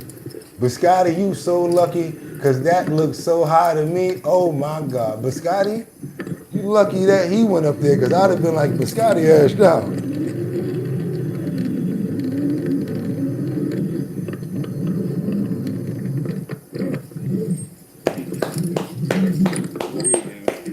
Take him inside, and you can just take the bag right in. Let him in inside. Yeah, happy help, brother. Cat in a tree, rescues are always free with Tesla Tree Service. Cat in a tree, rescues are always free with Tesla Tree Services. Isn't that nice? Tree services like Tesla, they will come and get your cat out the tree for free. And if y'all trying to make some money, hit that link in the description and you'll be able to make up to $700. That's right, I said it, $740. There's 2 surveys in there. One of them by itself is worth $600. You'll make some money and I'll make some money too. That's right, you guys. That's what we're talking about over here. Also, let me ask you a question. You got your keychains already, right? You got your keychains? Can you please send me my pictures so we can put them up in the post notification area? You guys are all out there. I heard Liberty already. She wants to make sure she do a photo shoot for her animal to make sure that she put the keychain there. That's kind of clever. I like that idea right there. You guys get inventive, get creative. I want to see where you put your keychain at. Don't go too crazy with it because we can't put certain types of content up. And again, you guys, if y'all trying to be down with us, you want to be a part of the channel, this would be a fantastic time for you to go ahead and subscribe to the channel. Become a member right now. Hit that notification bell right there so that you know what we're on. We come on every single day and we drop it like it's hot. We don't play over here. I told you guys I wasn't playing today because of what happened yesterday. And y'all thought I was playing, wasn't you? Y'all really thought I was playing. So if y'all want to try to make some more money and be part of one of the biggest talent shows that's coming up, it's called the Show Your Talent Search. That's right. This is the talent search that we're doing in Manhattan, Bronx, Brooklyn, Queens, and Staten Island. And if you win, boom, you can make $250. That's right. And also, we allow one person to come online and be a part of the show. So you can hit that button, let us see your talent. And if you're good, boom, Cash App, $250. After we get everybody together, we're going to bring everybody together to one central location, as well as that online person, to have a battle all out for $1,000. That's going to be the cap right there, you guys. Y'all want to be a part of the talent show? All you got to do is go to the website, www.drinkbigdrip.com. Y'all see it right there, right? The Big Drip. I'm the host, and that's the sponsor right there. Also, you know my DJ Don Dada, formerly of Black Ink Crew, also now an executive producer. Yes, that's who's going to be our DJ. Going to pull up and be there. Make sure you're 21 and older in order to be able to come to a tasting. That's right, you guys. Big Drip Hard Punch. That's how you spell it. www.drinkbigdrip.com. Go to the website. Go to the first page. Put your email address in the website. This way we'll be able to get you updates on everywhere we're going to be, when the next talent show is, so you can probably be a part of it. Right now we're only doing New York, 5 boroughs. But again, you can come on virtual. See if you can win. That's right, you guys. The Show Your Talent search right here with your boy BOOGOTTINYC. We do it on the website. Also, you guys ready? Y'all know we can't leave out of here without getting those prayers in the air. We come into doing it the right way, and we got to leave doing it the right way as well. So we got to go ahead and get those prayers up in the air for love, happiness, satisfaction as well. We want to pray for care. We want to pray for good health. We want to pray for our families. We want to pray for understanding. We want to pray for community. We want to pray for all the little children as well as all the animals. That's right, you guys. And Lord, keep on continuously praying for taking care of the children out there that are homeless, that are out there that have nowhere to be. Please take care of everybody out there as far as the children go, because it's really bad out there right now. And we know it's happening. A lot of negative things are going on. We want to pray for Rebecca Lanyon Bueno. Have a blessed day. Miss Swanza, Casey. And we also want to pray for Miggity, God we serve. That's right. We also want to pray for Jeffrey Spilka. Karen, thank you so much. Also, Batty Lynn. Who else we got up in the building? Ad Rains, going to pray for you. Sarita. Liberty and Justice, thank you so much for coming through. Cinnamon Bread. I sent you your keychains. You should have had them already. Hope you got it. Who else we got up in the building? Jeffrey Spilker, Batty Lynn. Can't forget about Cinnamon Bread 76. Also, Winter Rising. Rebecca Lanyon Bueno. Can't forget about Scott the Rock. There you go. Scott LaRock had them all. I know where you got that from. Luigi. That's right. What's up, Luigi? How you doing? I hope you're doing fantastic. Shout out to Luigi on the side. There you go, Miss Swanza, Jay Wood, Batty Lynn, Zion's Choice. There you go. There you go, Zion, Mary Tanner. Who you got up in here? I see some more people. Come on, Eric Cooley, Zion's Choice, Mark. I love to see your name. I'll say it every time. Trump. There you go. Trump Derangement Syndrome 1091. There you go, Gigi. Mega Dub. Yo, Mega Dub, where your glove at, man? We be giving our friends, our hosts, our gloves over here. You got to try to snatch a glove tomorrow. I put one up in the air for you. Scott the Rock. Who else we got? My God we serve. We also want to pray for, who else we got here? Kia, God, Good Vibes. Also Rose, CLE. Who else we got? Melissa, we got to pray for you. Prayers for the health, for healing, happiness, love, peace. Look over our children, our elders, and our neighbors, all of you. That's right, I love that, so I said it. Jay Cricket. Okay, what else we got over here? Zion's Choice, Mega Dub, Jack, Rose CL. And with that being said, Amen, you guys. Y'all know what it is, right? It's Monday. I want you guys to have a great day. Go out there and attack the city, attack the town. But guess what? Make it back home safe. Go out there and make a difference today. Show somebody some compassion. If you see somebody acting crazy, just get out their way, because it ain't about that. All we're trying to do is focus on what we need to do. Love, security, happiness, our families. And we got to teach them here first at home before we can send them outside, you guys. Y'all know what I'm about to say, right? No, I'm not. I'm going to say something I ain't said in a long time. I want you guys to follow me. Follow me, follow me, follow me, follow me, follow me. I really would appreciate it. I want you guys to do what I do at the count of 3. You don't have to put it in the chat. I don't want you to put it in the chat at all. I want you to physically do it. I just want to know that you're doing it. And what I want you to do is this. At the count of 3, I want you to 1, 2, 3, smile. Make your stomach feel good. You get a good feeling coming across you, and it just makes you just feel good for no reason. And it's free. You can do it anytime you want. Go look in the mirror and smile. Look, just be happy, you guys, for no reason. What's wrong with her? What's wrong with him? Smiling for nothing. Because I'm happy and I made it another day. And God gave me another day to be here. And with that being said, you guys, y'all could have went anywhere. But the fact of the matter that y'all came here to chill with me on Monday, my favorite day of the week, I appreciate you. So until tomorrow, 6 o'clock, right here, YouTube, Our Bottom Line, the #1 show on YouTube, if I have to say so myself, #1 host, #1 co-host and family, because I couldn't do it without you. If I tried, they'd be knocking down the door with a white jacket saying, "Get that nigga out of here." So yes, with that being said, you guys, you could have went anywhere. Fact of the matter that you came in to chill with me. I see you tomorrow at 6 o'clock. Don't be late. Don't be sleeping in talking about, oh, it's kicking my butt with this daylight saving time. Because I know it is. But we got to show up for each other, you guys. I want to keep bringing you this news and making sure you get what you get. And I really hope that you're enjoying the show. Let me know in the comments. I read them after all the time. Email me at bridgethisllc@gmail.com. I'll put up your ideas and your quotes. If you wanted me to look at a video, just please don't send me to nobody else's platform. Why would I want to look at somebody that ain't on our level? Y'all could have went anywhere. Fact of the matter that you came here to chill with me, I appreciate you. Get 'em! Pow! See y'all in the morning, 6 o'clock.